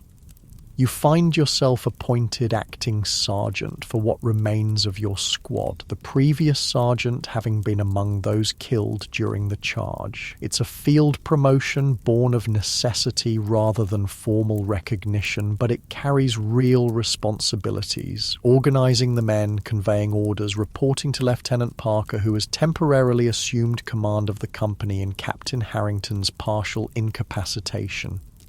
The new role keeps you busy throughout the day, leaving little time for reflection on yesterday's events. Perhaps that's a blessing. The mind can only process so much horror at once, and sometimes the merciful thing is to focus on immediate, practical tasks rather than dwelling on the larger questions of life, death, and war. By evening, a kind of normalcy has reasserted itself within the regiment. Tents are pitched in orderly rows, cook fires burn, producing the usual unappetizing but filling fare. Men clean weapons, mend clothing, write letters home. The surface routine of military life continues, though beneath it runs the undercurrent of yesterday's violence and the knowledge that similar experiences likely await in the days ahead. Mail arrives unexpectedly, a welcome surprise that immediately lifts the regiment's collective mood. Among the letters is one addressed to Samuel, forwarded from another unit before the mail clerks learned of his evacuation. You take custody of it, adding it to your pack alongside the letter you've drafted to his wife explaining his condition and whereabouts. There's nothing for you this time, but Davis receives a package, a small parcel wrapped in brown paper and string. He opens it with the eagerness of a child at Christmas, revealing home-baked cookies carefully packed to minimize breakage during their long journey. Though slightly stale, they're still a luxurious change from army rations. Davis shares them without hesitation, passing the package around the fire so each man can take one. It's a small gesture but a significant one, an affirmation of the bonds that have been forged and strengthened by yesterday's shared danger. Even Monroe, still unusually quiet since the battle, accepts a cookie with a nod of thanks. As darkness falls completely, rain continues to patter softly on the tent canvas above you. The sound is almost soothing, a natural counterpoint to the lingering memories of yesterday's gunfire and screams. Davis lies nearby, already asleep despite the early hour, his body still recovering from the physical and emotional demands of combat. You stay awake a while longer, using the faint light of a sheltered candle to write in the small pocket diary you've maintained since the beginning of your service. The entry is brief, just the date, location, and a few words about the charge and its aftermath. Not because you lack thoughts or feelings about the experience, but because some things defy expression in written language, belonging instead to the silent understanding shared by those who were there. Outside, the rain falls steadily on the sleeping camp, on the fresh graves of the fallen, on the abandoned Confederate positions, and on the countryside beyond where ordinary life continues despite the war that has temporarily transformed this peaceful landscape into a place of death and suffering. Tomorrow will bring new orders, new marches, perhaps new battles, but for tonight at least there is the small mercy of rest. Morning comes with the familiar sound of bugles and drums calling the regiment to attention. The rain has stopped during the night, but the ground remains sodden, turning the camp into a quagmire of mud that clings to your boots with each step. You rouse Davis, who wakes with the momentary confusion of someone who has briefly forgotten where he is, before reality settles back onto his young shoulders like a heavy cloak. Orders came through while you were sleeping, you inform him as he struggles to fully wake. We're moving out in an hour. The Confederates have fallen back to a defensive line along the river, and we're to join the pursuit. The news is met with a resigned nod. After yesterday's battle, the prospect of another march and possibly another fight should be terrifying, but Davis, like most soldiers after their first true combat, has entered a state of numb acceptance. The worst has happened and he has survived. Whatever comes next can be endured. Breakfast is the usual hardtack and coffee, though the coffee is weaker than normal. Supplies are running low, and what remains is being stretched thin. Around the camp, men prepare for the march with practiced efficiency, packing their meager belongings, cleaning rifles that were hastily wiped down after yesterday's fighting, checking ammunition and equipment. Captain Harrington, his wounded leg professionally bandaged but still unable to walk without assistance, has been evacuated to a field hospital against his protests. Lieutenant Parker is now formally in command of what remains of Company K, 47 men out of the original 80 who began yesterday's advance. The losses are severe but not unusual for a frontal assault against prepared positions. As acting sergeant, you're responsible for ensuring your squad is ready to march. Davis, Monroe, Reynolds, and the two other men, Bennett and Wilson, look to you for guidance with the automatic deference soldiers show to anyone with perceived authority, regardless of how recently that authority was conferred. Bennett, help Reynolds with his pack. That hand's going to give him trouble. You issue instructions calmly, finding that the responsibility actually steadies your own nerves. Wilson, check everyone's ammunition. We don't know what we'll encounter today. The men comply without question, falling into the rhythm of preparation that has become second nature after months in the field. Monroe remains unusually quiet. He hasn't played his harmonica since before yesterday's battle, but he performs his duties efficiently, his face set in an expression of grim determination. Just before the regiment forms up for the march, a courier arrives with mail that had been delayed reaching the front lines. You're surprised to hear your name called and receive not one but two letters, one from your mother and another, unexpectedly, from Emma, the girl from the neighbouring farm.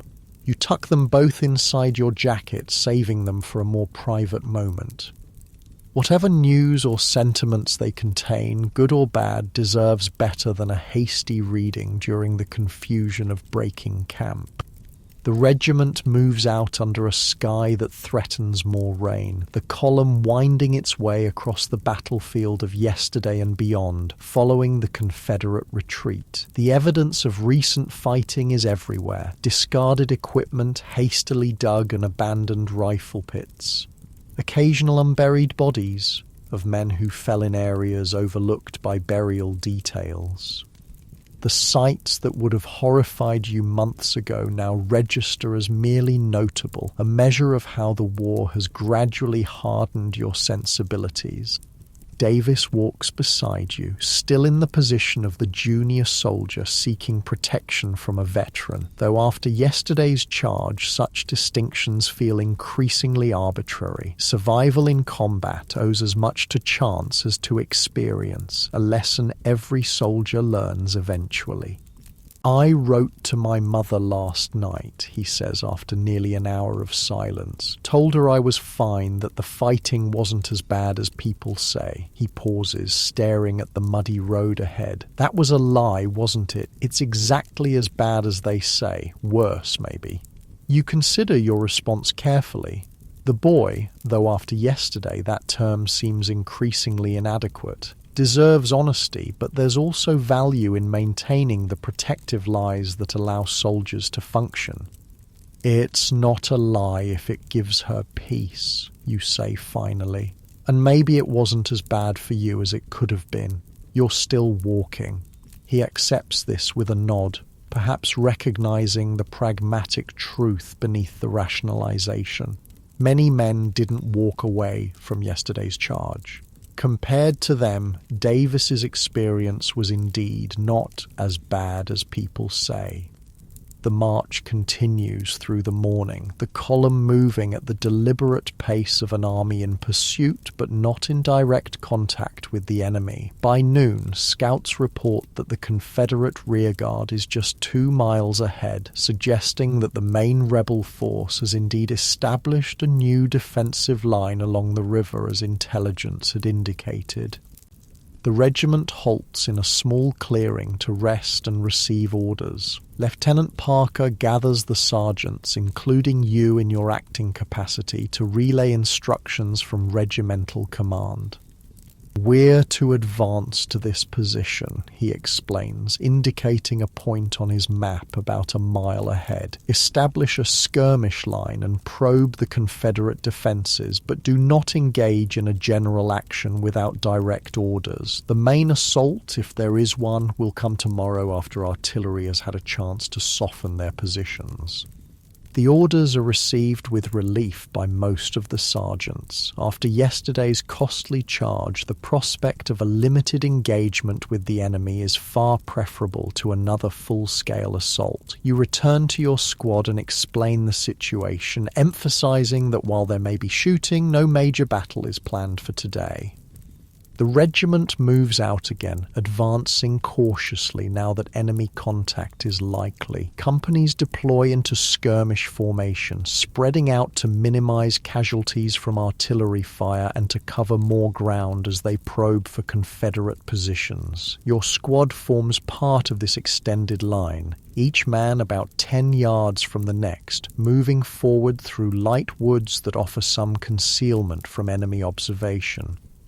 The first shots come as the skirmish line emerges from the woods into open farmland. Confederate pickets, positioned about 400 yards ahead, fire a ragged volley before withdrawing toward their main line. No one in your immediate vicinity is hit, though you hear a cry of pain from somewhere to your left. Lieutenant Parker orders the skirmish line to continue advancing, using whatever cover the landscape provides. Shallow ditches, isolated trees, slight rises in the ground. The Confederate pickets continue falling back, offering just enough resistance to slow the Union advance without becoming decisively engaged. By mid-afternoon, the regiment has reached the position indicated in Parker's orders, with a clear view of the Confederate main line about half a mile distant. The rebel position is formidable, a natural ridge overlooking the river, reinforced with hastily constructed breastworks and with artillery pieces visible at intervals along its length. Any frontal assault would be costly, perhaps even more so than yesterday's charge. The skirmish line halts and begins to construct light defensive works of its own. Nothing elaborate, just shallow rifle pits and low barricades of fallen timber and fence rails that might provide some protection if the Confederates counterattack. It's hot, exhausting work, made more difficult by the muddy ground and limited tools, but essential for survival if fighting resumes. Davis works alongside you, digging with a short-handled entrenching tool. The physical labor seems to ground him, providing a tangible task that requires no moral calculations or emotional processing. His movements are methodical and efficient, surprising in someone so recently introduced to this aspect of military life. "My father's a farmer," he explains when he notices your observation. "Been digging since I was old enough to hold a shovel. Different reasons, same motion." You nod, recognizing the value of transferable skills from civilian life. Your own experience on your family's farm has similarly prepared you for certain aspects of soldiering: the physical endurance, the ability to work in all weather conditions, the patience for repetitive tasks. It's a common thread among the regiment, which consists largely of farmers, labourers and tradesmen rather than the professional warriors of earlier conflicts. As evening approaches, the defensive position is deemed adequate and men begin to establish a makeshift camp. No fires are permitted this close to the enemy line, which means no hot coffee and no cooking. Dinner is cold hardtack and salt pork, washed down with water from canteens that imparts a metallic taste from long storage. With the immediate work complete and darkness falling, you finally have a moment to read your letters. You move slightly away from the others, seeking what privacy can be found in an army encampment, and carefully open the letter from your mother first. The familiar handwriting brings an immediate pang of homesickness. She writes of everyday matters: the spring planting, a neighbour's new baby, your father's plans to expand the barn. Between these mundane details, her worry for you is evident in every line, though she tries to mask it with cheerful news and questions about your welfare that she knows you'll answer with reassuring lies. The second letter from Emma is unexpected and therefore all the more precious. Her handwriting is delicate but clear, the words carefully chosen. She writes that she thinks of you often, that she keeps the single letter you sent before marching off to war, that she prays for your safe return. It's not a declaration of love, that would be too forward for a proper young woman, but the sentiment behind the carefully composed sentences is clear enough. You read both letters twice, then carefully fold them and place them in the inner pocket of your jacket, close to your heart. In the midst of war's chaos and brutality, these fragile connections to home and to a possible future beyond the conflict are talismans against despair.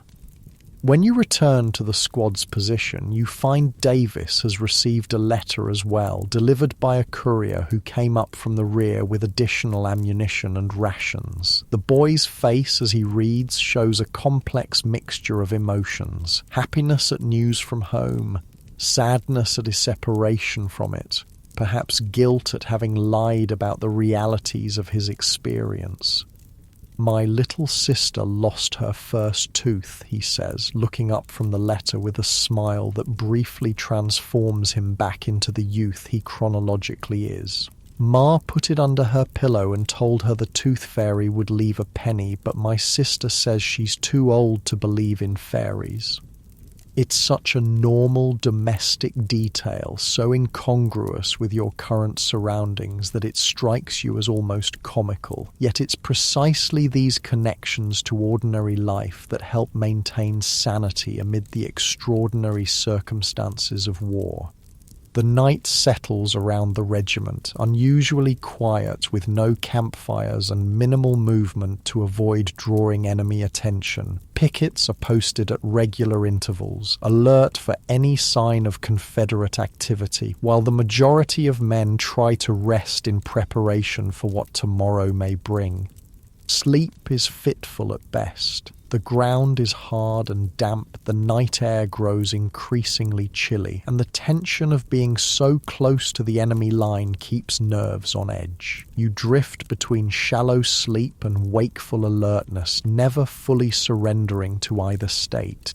Sometime past midnight, you're roused by Monroe sitting up suddenly beside you, a strangled cry escaping his lips before he clamps his hand over his mouth. The nightmare that woke him is evident in his wide eyes and trembling hands. Without comment, you offer him your canteen and he drinks gratefully, the simple act of swallowing seeming to ground him back in reality.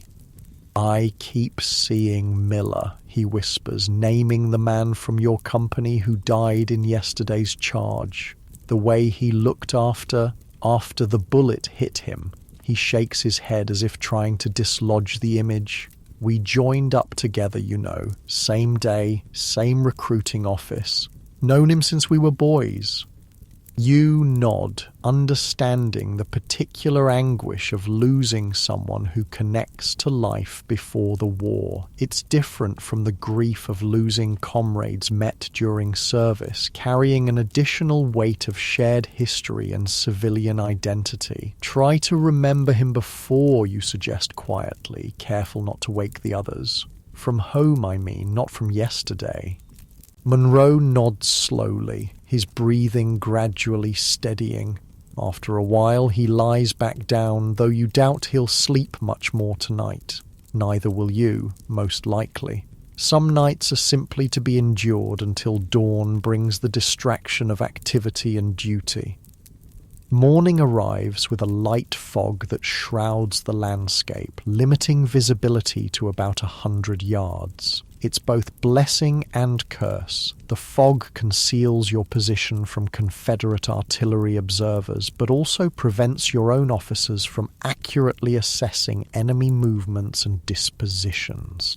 Breakfast is more hardtack, supplemented by a precious half ration of coffee that someone has managed to prepare using a small concealed heat source that produces minimal smoke. The hot liquid is reviving after the chilly night, though the taste is weak and bitter. Lieutenant Parker moves along the line, checking positions and providing what information he has about the day's likely operations. The main Union assault, it seems, has been postponed due to the fog. Instead, skirmishers will continue to probe the Confederate line, seeking weaknesses while artillery units move into position for a bombardment once visibility improves. Your squad is assigned to maintain its current position, exchanging occasional fire with Confederate skirmishers similarly deployed ahead of their main line. It's a less intense form of combat than yesterday's charge, more a deadly game of hide-and-seek, with men firing from cover, then moving to new positions before enemy sharpshooters can target them. Davis adapts to this type of fighting with surprising quickness. His farm boy experiences hunting small game translate well to the careful observation and patience required of a skirmisher. By mid-morning, he's accounted for at least 2 Confederate soldiers who exposed themselves too long while changing positions. "It's easier when you can't see their faces," he observes during a lull in the firing. "Just uniform and movement, almost like hunting deer back home." You understand what he means. The psychological distance created by picking off targets at 200 yards is vastly different from the intimate violence of yesterday's bayonet charge. The killing is still real, still final, but somehow less personally confronting. It's one of war's strange moral accommodations. The fog begins to lift by late morning, revealing the Confederate line more clearly. Union artillery, now properly positioned, opens fire on the rebel defenses. The familiar thunder of the big guns is oddly reassuring. It means that larger forces are at work, that your small part in this vast conflict is supported by the coordinated efforts of thousands of others. Confederate batteries respond, though their fire seems less coordinated and accurate than yesterday. Rumors filter down the line that the rebels are short on ammunition, that their supply lines have been disrupted, that they're preparing to withdraw across the river.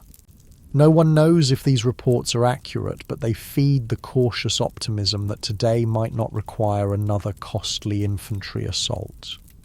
Around noon, a courier arrives with orders and, unexpectedly, mail. The orders are straightforward. Maintain position, continue harassment fire, prepare for a possible advance later in the day if artillery succeeds in weakening the Confederate defenses. The mail is a more welcome surprise, having somehow caught up with the regiment despite its rapid advance from yesterday's battlefield. Among the letters is one addressed to you from a field hospital 20 miles back. Samuel's handwriting, shaky but recognizable. You open it immediately, hunger for news of your friend overriding the usual practice of saving letters for a quieter moment. Samuel's letter is brief, written during what he describes as a lucid interval between fever spikes.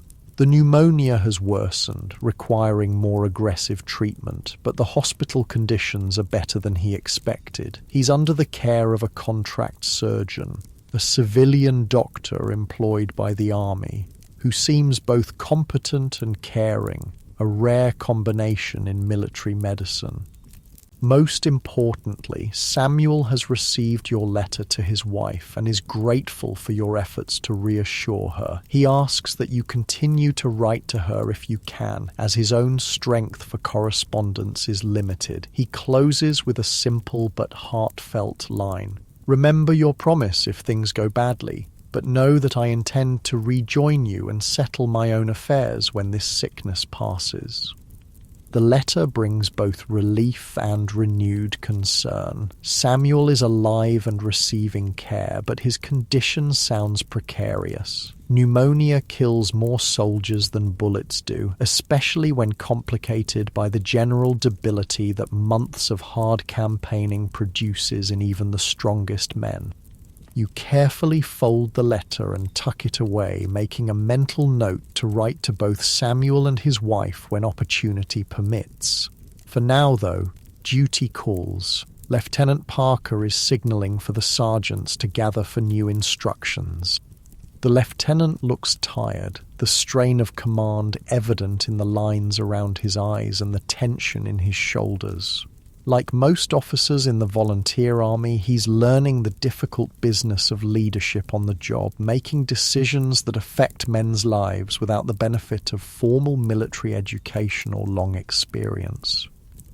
Artillery reports good effect on the rebel defences, Parker informs the gathered sergeants. We're to advance our skirmish line to within 300 yards of their position, maintaining steady fire to pin down their infantry while our guns continue working. No general assault unless specifically ordered.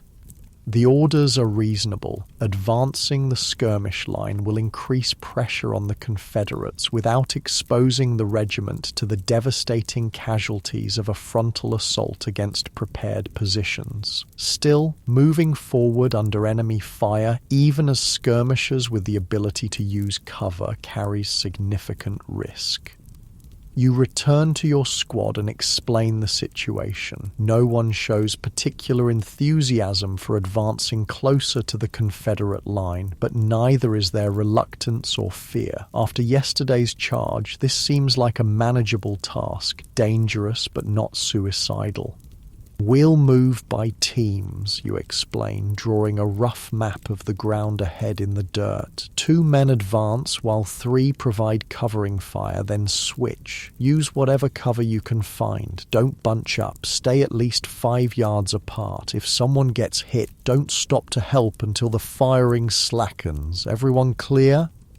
The men nod, their faces showing the focused concentration of soldiers preparing for action. Even Davis has adopted this expression, the wide-eyed nervousness of yesterday morning replaced by a controlled alertness that makes him look years older.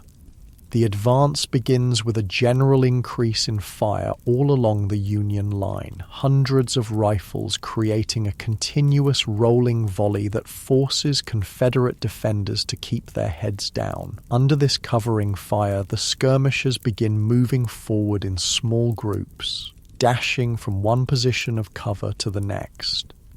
Your squad advances smoothly, the men working together with practiced coordination despite never having trained specifically for this maneuver. Military necessity creates its own expertise, teaching lessons more effectively than any drill manual. The Confederate response is sporadic at first, then increasingly accurate as they recognize the threat of the advancing skirmishers. Bullets kick up dirt around you as you dash from behind a fallen log to a shallow depression that offers minimal cover. To your right, Davis slides into position beside a large rock, his rifle already coming up to his shoulder as he seeks targets along the rebel line. The advance continues yard by painful yard, each movement exposing the men to enemy fire, each new position offering temporary safety before the next dash forward. It's exhausting work, physically and mentally, the constant calculation of risk, the surges of adrenaline with each exposed movement, the strain of maintaining accurate fire while under fire yourself. A cry of pain draws your attention to the left, where Reynolds has fallen, clutching his leg. Bennett, his partner in the advance, hesitates momentarily, torn between continuing forward and helping his wounded comrade. "Keep moving," you shout over the din of gunfire. "I'll get him." Bennett nods and continues his advance, while you work your way carefully to Reynolds's position. The wound is serious, but not immediately life-threatening. A bullet has torn through the meat of his calf, causing significant bleeding but missing bone and major blood vessels. "Can you move? If I help you?" you ask, already tearing a strip from your own shirt to use as a temporary bandage. Reynolds nods through gritted teeth, his face pale but determined. With your assistance, he begins crawling toward the rear, staying low to avoid presenting a target to Confederate marksmen. You cover his retreat with occasional shots toward the rebel line, more to discourage accurate fire than with any expectation of hitting specific targets. Once Reynolds is safely on his way to the regimental aid station, you rejoin the advance, moving up beside Davis, who has maintained steady fire throughout the incident. His face is streaked with powder residue and sweat, but his hands are steady as he reloads his rifle. "Reynolds?" he asks briefly, eyes still scanning the Confederate line for targets. "He'll live," you respond, settling into position and bringing your own rifle to bear. "Good shot in the leg, but clean." Davis nods, seeming to accept this as relatively good news given the circumstances. The advance continues, the skirmish line gradually closing the distance to the Confederate position despite increasingly accurate rebel fire. By mid-afternoon, the Union skirmishers have reached their objective, a position approximately 300 yards from the main Confederate line, close enough to maintain effective pressure, but far enough to avoid the worst of the defensive fire. Your squad establishes a makeshift position using a combination of natural features and hastily piled fence rails, creating just enough cover to allow relatively safe observation of the enemy position. From this vantage point, the effects of the Union artillery bombardment are clearly visible. The Confederate breastworks show significant damage in several places, and at least 2 rebel artillery pieces appear to have been disabled. More importantly, the volume of Confederate return fire has noticeably decreased over the past hour, suggesting either ammunition shortages or a reduction in manning as troops are shifted to more threatened sectors. Lieutenant Parker moves carefully along the skirmish line, gathering observations from each squad. When he reaches your position, you report what you've seen, including your assessment that the Confederate defense seems to be weakening. Same all along the line. Parker confirms. Headquarters thinks they may be preparing to withdraw across the river tonight. We're to maintain pressure but conserve ammunition. No point wasting powder if they're already leaving. The news is received with cautious optimism by your squad. If the Confederates do withdraw, it means no assault will be necessary, a welcome reprieve after yesterday's costly charge. But experience has taught all of you that the enemy is often most dangerous when appearing to retreat, sometimes turning a withdrawal into a devastating counterattack if pursued too eagerly. The remainder of the afternoon passes in a pattern of sporadic firing interspersed with periods of watchful waiting. The Confederate fire continues to slacken, and by early evening it's reduced to occasional shots from what appear to be a thin line of skirmishers covering the main rebel position. As darkness falls, the Union line establishes a rotation for the night watch, allowing 2/3 of the men to rest while 1/3 maintains vigilance. Your squad draws the middle watch, meaning you can sleep for a few hours before taking your turn at guard duty. You use the opportunity to write letters by the light of a carefully shielded candle, one to Samuel, expressing hope for his recovery and providing news of the regiment, and another to his wife Sarah, offering reassurance about his care and condition without minimizing the seriousness of his illness. It's a difficult balance to strike, but honesty tempered with hope seems the kindest approach. Sleep, when it comes, is deep despite the hard ground and cooling night air. The physical and mental exertion of the day's activities has left you thoroughly exhausted, able to ignore discomforts that would have kept you awake in civilian life. Davis sleeps nearby, his young face relaxed in slumber, momentarily free from the strain of maintaining adult composure under fire. Your squad's watch begins at midnight, a 4-hour shift of tense alertness in the darkness, straining eyes and ears for any sign of Confederate movement. The night is unusually quiet, no artillery exchanges, minimal picket firing, just the occasional sound of distant movement that might be troops repositioning or might simply be the wind through trees. Dawn reveals what the night sounds had suggested. The Confederate force has indeed withdrawn across the river, leaving only a token rear guard that quickly retreats when Union skirmishers advance. The formidable position that might have cost thousands of lives to take by assault has been abandoned for strategic reasons known only to the Confederate High Command. The regiment moves forward cautiously, wary of traps or ambushes, but finds only the detritus of a hastily abandoned camp, discarded equipment too heavy to carry in retreat, cooking fires still warm, even the occasional personal item that speaks to the humanity of the enemy. A daguerreotype of a woman and child, a small worn Bible, a carefully preserved letter from home.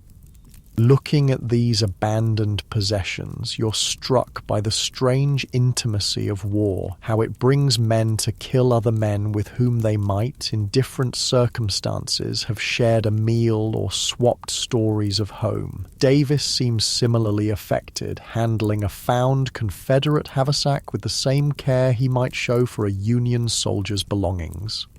"They're just like us, aren't they?" he says quietly, examining a crude wooden spoon carved from a tree branch. Some rebel soldiers attempt to create a small comfort amid hardship.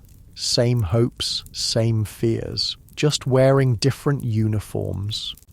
It's a simple observation, but a profound one, particularly coming from someone who 24 hours ago was efficiently shooting at those same men from 300 yards. The ability to see the enemy as fully human while still performing the duties of a soldier is a complex moral position that many never achieve. As the regiment secures the abandoned Confederate position, orders arrive from division headquarters. You are to remain in place for 24 hours, resting and resupplying before continuing the pursuit of the retreating Confederate force. After the intensity of the past 2 days, the prospect of even a brief respite is welcome news. The day unfolds with a relaxed routine that feels almost luxurious after the constant tension of combat operations. Proper meals are prepared as supply wagons catch up with the advancing regiment. Mail is distributed, including newspapers that, though weeks old, provide a welcome connection to the wider world beyond the immediate military sphere. Men wash in the river, do laundry, mend clothing, write letters home, and engage in the 100 small tasks of personal maintenance that get neglected during active operations. You use the opportunity to check on Reynolds, now in a proper field hospital established in a farmhouse behind the Union line. His wound is clean and properly bandaged, the prognosis good for full recovery, though he'll likely be sent to a general hospital for convalescence. He seems in good spirits, already planning his return to the company despite the surgeon's estimate of at least 6 weeks recovery time. Returning to the regiment's position, you find Davis engaged in a makeshift baseball game that has sprung up in a flat area near the river. The boy, who seemed to age years during the recent fighting, is momentarily visible again, laughing as he rounds an improvised base made from a discarded haversack. It's a reminder that despite their experiences, many of these soldiers are still essentially youths, able to find joy in simple pleasures during the brief intervals between war's horrors. The day passes peacefully into evening, campfires burning openly now that there's no immediate enemy presence to observe them. Around these fires, men engage in the timeless activities of soldiers at rest, playing cards, telling stories, singing songs that speak of home and love and loss. Monroe has finally taken out his harmonica again, the sweet notes of Lorena drifting across the encampment as darkness falls completely. You sit with your squad, watching the firelight play across faces that have become as familiar as family over months of shared hardship. Whatever tomorrow brings, another march, another battle, another test of courage and endurance, tonight there is food, rest, and the comfort of comradeship. In war, such moments of relative peace are treasures to be savoured, memories to sustain the spirit through whatever challenges lie ahead. Morning arrives with thin sunlight filtering through a layer of high clouds, casting a soft, diffuse light over the encampment. The 24 hours of rest ordered by division headquarters is coming to an end, and the regiment prepares to resume its pursuit of the retreating Confederate force. There's a different energy in the camp today. The men are rested, fed, and clean by military standards, their spirits lifted by the brief respite and the enemy's withdrawal. You wake feeling more refreshed than you have in weeks, the combination of adequate sleep, hot food, and the absence of immediate danger having worked a kind of temporary magic on body and mind. Beside you, Davis is already up, meticulously packing his knapsack with the increased efficiency that comes from months of practice. "Mail call before we move out," he informs you, noticing you're awake. Wilson heard it from the company clerk, might be news from Samuel. The mention of Samuel sends a brief pang through your chest. It's been several days since his letter from the field hospital, and pneumonia can take sudden turns for the worse. You've seen strong men carried off by illness within days, their bodies unable to fight both infection and the accumulated hardships of military life. Breakfast is luxurious by campaign standards. Fresh bread brought up by the supply wagons, salt pork fried rather than eaten cold, and coffee strong enough to stand a spoon in as the veterans joke. Around the cooking fires, conversation flows easily, the men discussing everything from home news to speculation about where the Confederate force is heading, to good-natured debates about which company has the worst cook. Lieutenant Parker moves through the camp, checking preparations for the march with the increased confidence of someone growing into his command role. When he reaches your position, he pauses, a folded paper in his hand. "Orders came through this morning," he says, addressing you directly. "Your field promotion to sergeant is confirmed. It's not just acting anymore." He hands you the paper, an official document with the regimental colonel's signature, formalizing your new rank and the modest increase in pay that accompanies it. You accept it with a mixture of pride and uncertainty. Promotion means recognition of your abilities, but it also means increased responsibility for the lives of the men under your command. It's a weight that sits differently than the simple burden of combat, requiring moral courage as much as physical bravery. "Congratulations, Sergeant," Davis says with a genuine smile when Parker has moved on. The others in your squad offer similar sentiments, their expressions showing no resentment at your elevation, just acceptance and perhaps relief that the position has gone to someone they trust. Mail call comes as promised, the company clerk distributing letters and small packages to eager recipients. Your name is called twice, a letter from home and, more surprisingly, one from the General Hospital where Samuel was sent. You open the second one first, heart pounding with apprehension. The letter isn't from Samuel himself, but from a hospital steward writing on his behalf. The news is mixed. Samuel's condition worsened significantly after reaching the General Hospital, the pneumonia developing complications that nearly claimed his life. But the crisis has passed, the steward writes, and the doctors now expect a slow but steady recovery. Samuel is too weak to write himself, but dictated a brief message. "Tell the boys I'm too ornery to die. We'll rejoin when able, but maybe sometime. Remember your promise about Sarah if needed."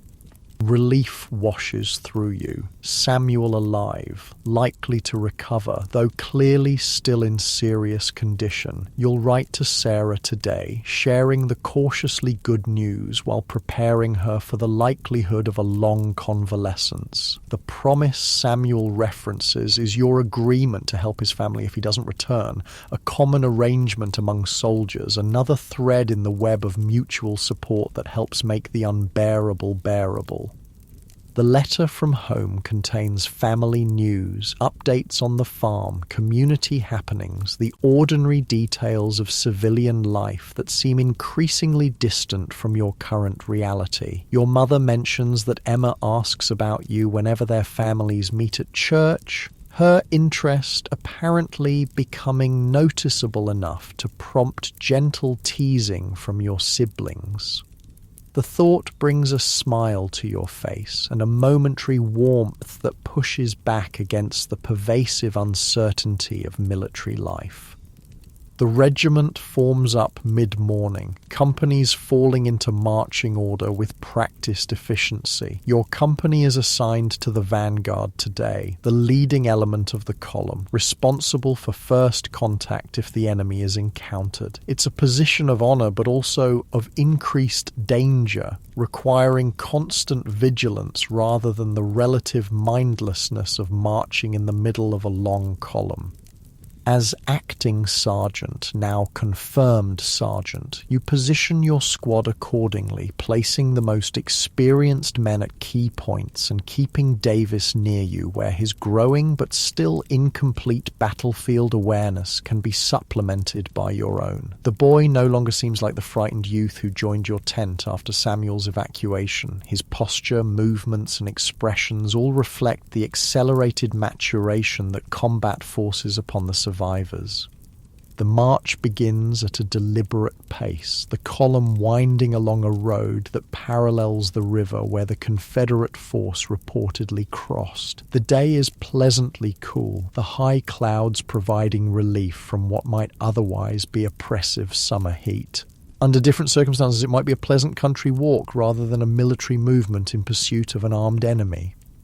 By midday, scouts report that the Confederate rearguard has been spotted about 3 miles ahead, defending a crucial crossroads that the main rebel force passed through during the night. The regiment halts temporarily while officers consult maps and discuss approach options, then resumes its advance with increased caution.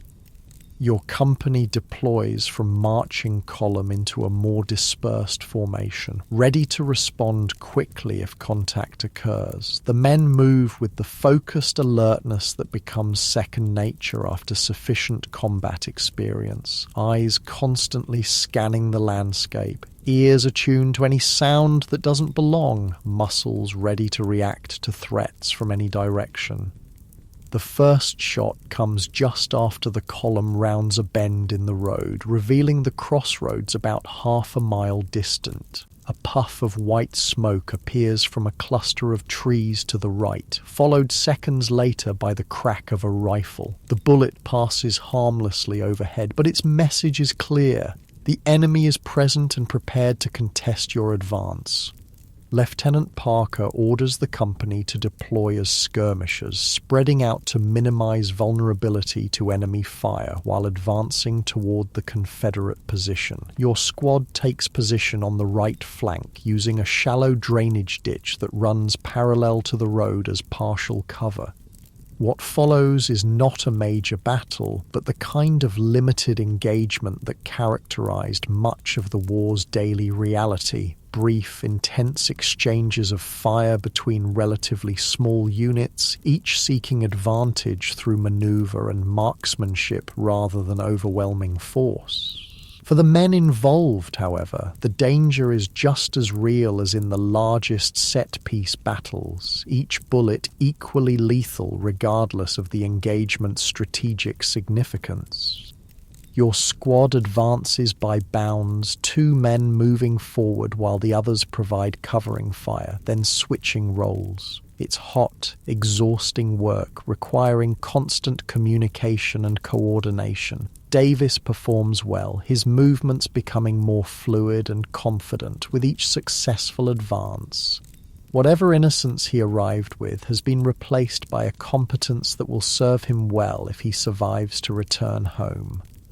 The skirmish continues for nearly an hour, a dance of advance and retreat as the Union force gradually pushes the Confederate rearguard back from their defensive position. Casualties are minimal on both sides, 2 men wounded in your company, none in your immediate squad, with similar light losses visible among the retreating rebels.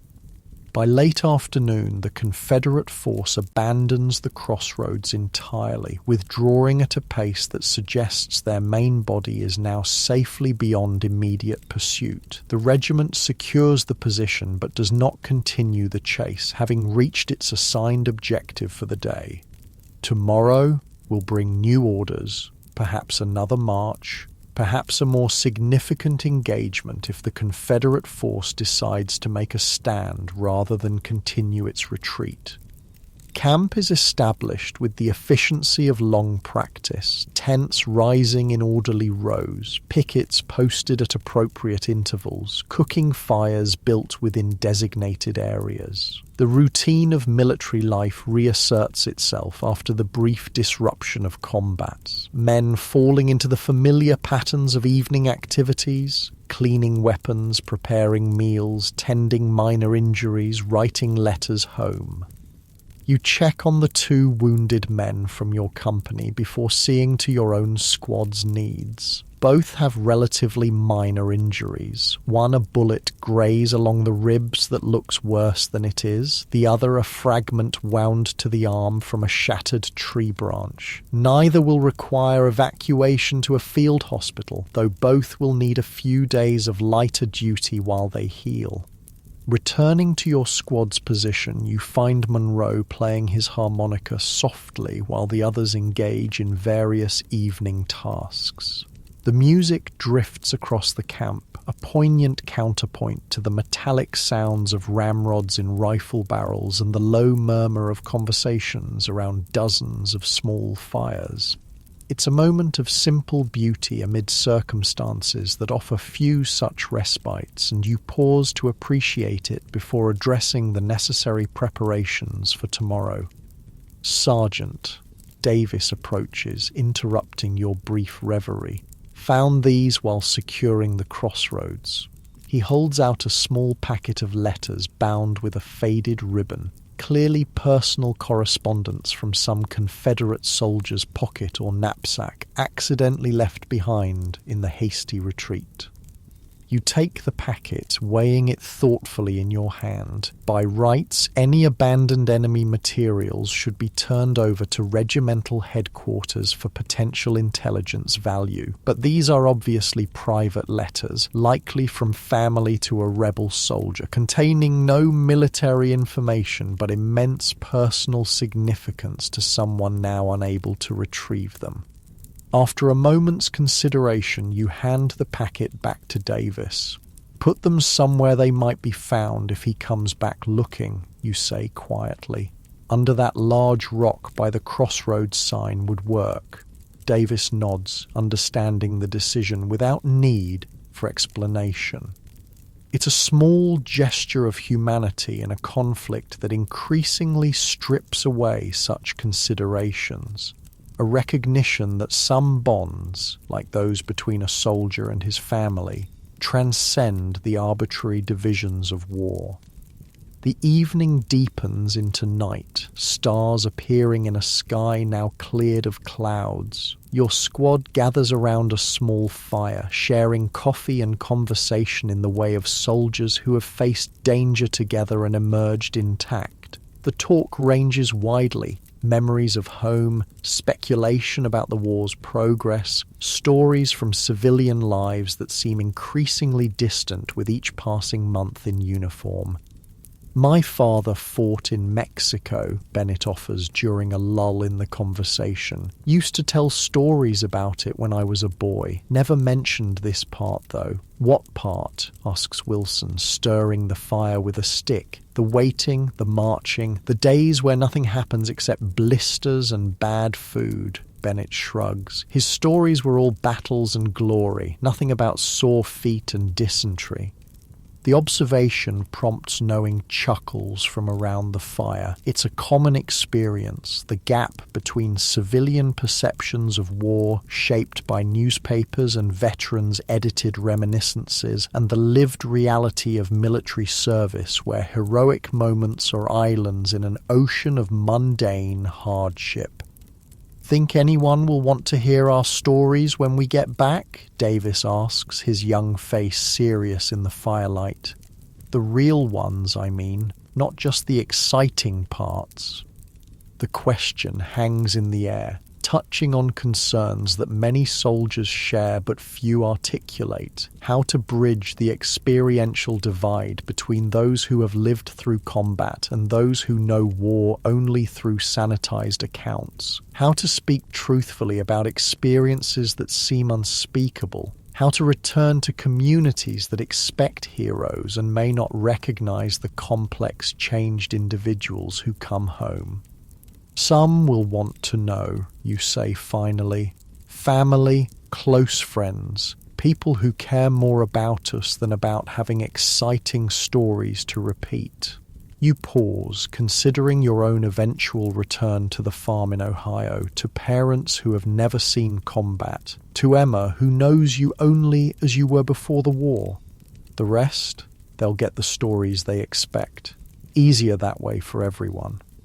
The conversation shifts to lighter topics as the night advances, but Davis's question lingers in your thoughts. The gulf between soldier and civilian grows wider with each day in the field, each skirmish, each night spent on hard ground far from home. Bridging that distance upon return will require its own kind of courage, different from but perhaps no less demanding than battlefield bravery.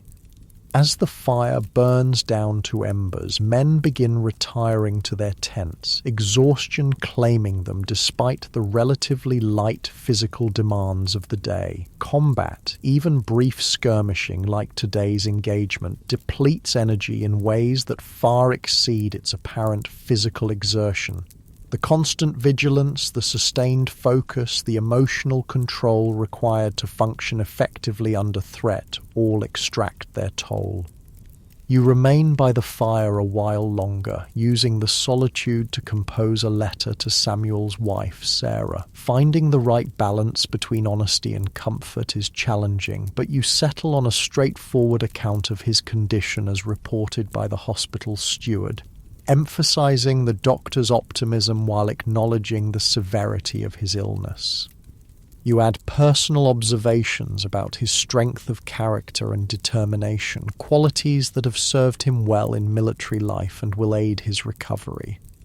The letter complete, you sit back, watching the last flames flicker among the coals. Tomorrow will bring whatever it brings. Another march, another skirmish, perhaps a major battle if the Confederate force decides to make a stand, or perhaps something entirely unexpected, war being the realm of chance and chaos despite all attempts at planning and prediction. For tonight, though, there is the simple fact of survival. You have lived through another day of war, as have the men under your care. It's a modest victory, but not an insignificant one in a conflict where disease, accident, and enemy action claim lives with capricious regularity. Each sunset reached intact is a small triumph against the statistics of mortality. Davis emerges from the tent, moving to sit beside you at the dying fire. His expression is thoughtful, his movements carrying the slight stiffness that comes from muscles unused to the day's exertions despite months of military service. "Do you think it will end soon?" he asks, not looking at you, but staring into the embers. The war, I mean. It's a question every soldier asks eventually, usually in these quiet moments when immediate survival is not at stake and the mind can contemplate larger patterns. The answer is never satisfying. "I don't know," you reply honestly. "Feels different now than it did last year, but that doesn't mean it's nearly over." He nods, accepting the uncertainty. "My enlistment's up in 4 months, been thinking about whether to re-enlist or go home." The statement surprises you. Despite his rapid adaptation to military life, you've assumed Davis would return to civilian life at the first opportunity, reclaiming the normal progression from youth to adulthood that war has interrupted. That he's considering remaining in service suggests changes deeper than the obvious physical maturation and combat competence. "What's pulling you each way?" you ask, genuinely curious about his reasoning. He considers the question carefully before answering. "Home is, well, it's home. Family, the farm, a future that makes sense." He pauses, searching for words. "But it feels like leaving a job half done, you know. And the men here," he gestures vaguely toward the surrounding tents. "It's different from any other kind of friendship. Don't know if I could explain it to people back home." You understand precisely what he means. The bonds formed among soldiers transcend ordinary friendship, forged in shared danger and mutual dependence that civilian life rarely demands. It's a connection that many veterans find impossible to replicate after returning home, leading some to maintain lifelong associations with former comrades while struggling to form equally meaningful relationships with those who haven't shared their experiences. Whatever you decide, you tell him, make it your choice, not what you think your family expects or what the regiment needs or what sounds most noble, just what you can live with when you look back years from now. He nods again, seemingly satisfied with the advice. What about you? Your 3 years must be nearly up too. The question turns your thoughts to your own eventual decision. Your enlistment has 11 months remaining, nearly a year of war still to endure before facing the choice Davis now contemplates. Home pulls strongly, the farm, your family, the possibility of a future with Emma if her interest proves durable. Yet the regiment has become a second family, the men around you as close as brothers in many ways. Haven't decided, you admit. Ask me in 11 months after I've seen how the war develops.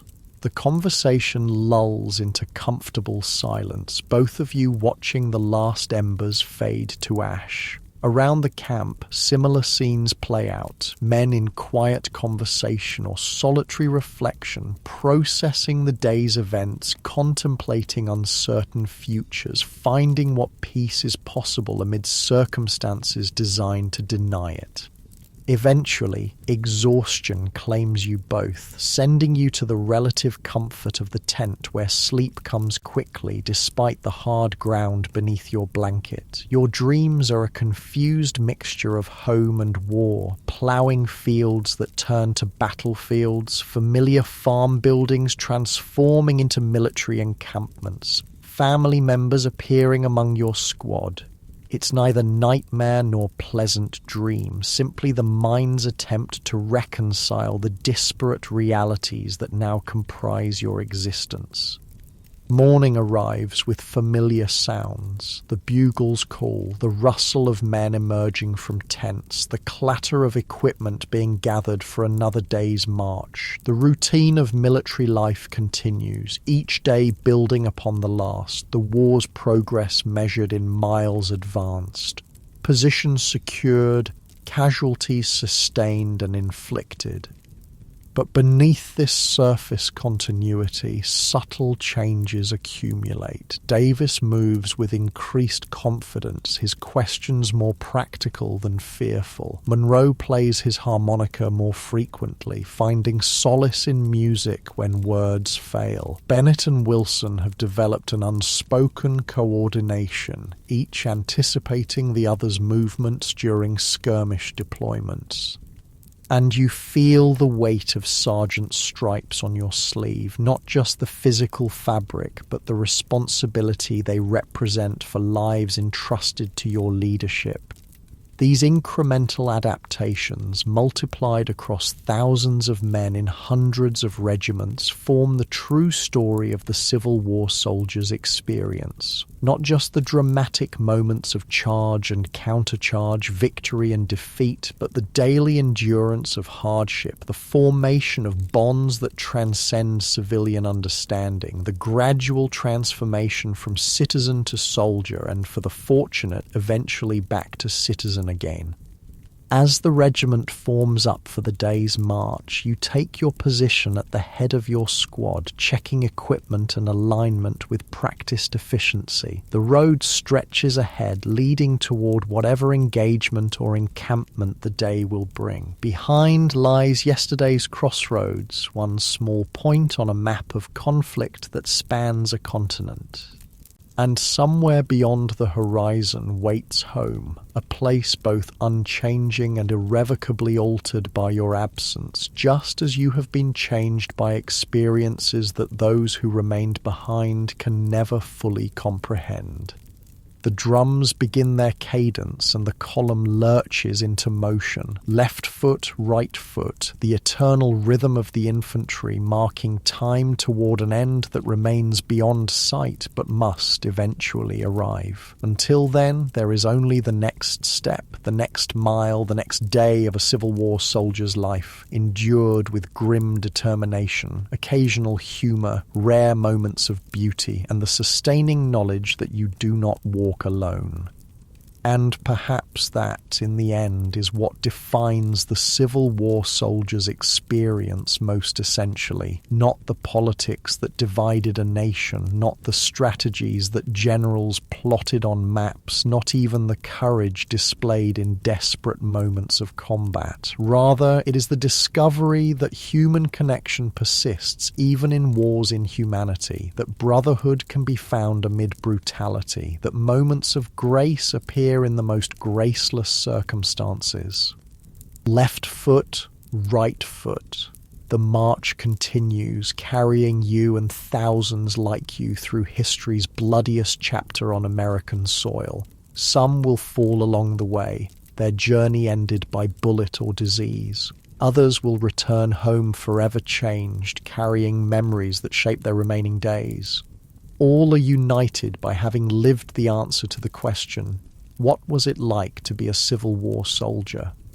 It was hardship and camaraderie, boredom and terror, mundane routine and extraordinary sacrifice. It was feet blistered from endless marching and hands calloused from digging countless rifle pits. It was the taste of hardtack softened in coffee and the smell of gunpowder that lingered in uniforms for days after battle. It was letters from home read by firelight and final messages dictated to strangers in field hospitals.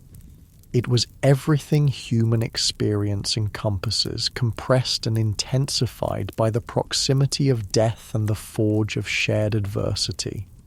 As the regiment disappears around a bend in the road, the dust of its passing settling on empty fields, we leave our unnamed sergeant and his squad to continue their journey. Their war will eventually end, as all wars must. Some will survive to tell their stories. Others will become names carved on stones or fading entries in regimental logs. But in this moment, they march together under the summer sun, their individual fates still unwritten, their collective experience forming one small thread in the complex tapestry of a nation's most defining conflict. The road stretches onward and the soldiers follow step by step into history.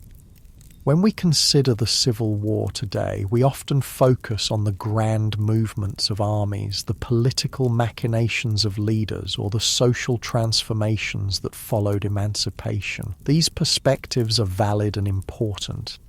But to truly understand this pivotal chapter in American history, we must also remember the individual men who lived it day by day, not as historical figures, but as human beings who ate and slept, laughed and wept, feared and hoped, and ultimately shaped a nation's destiny through their collective endurance.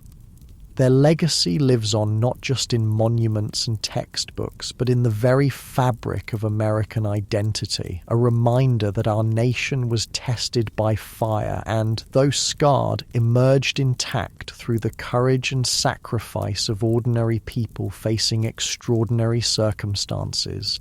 As you drift towards sleep tonight, perhaps you might spare a thought for those long-ago soldiers, blue and grey alike, who once lay beneath the same stars that now shine over your home, their dreams not so different from your own despite the vast distance of time and experience that separates you from them.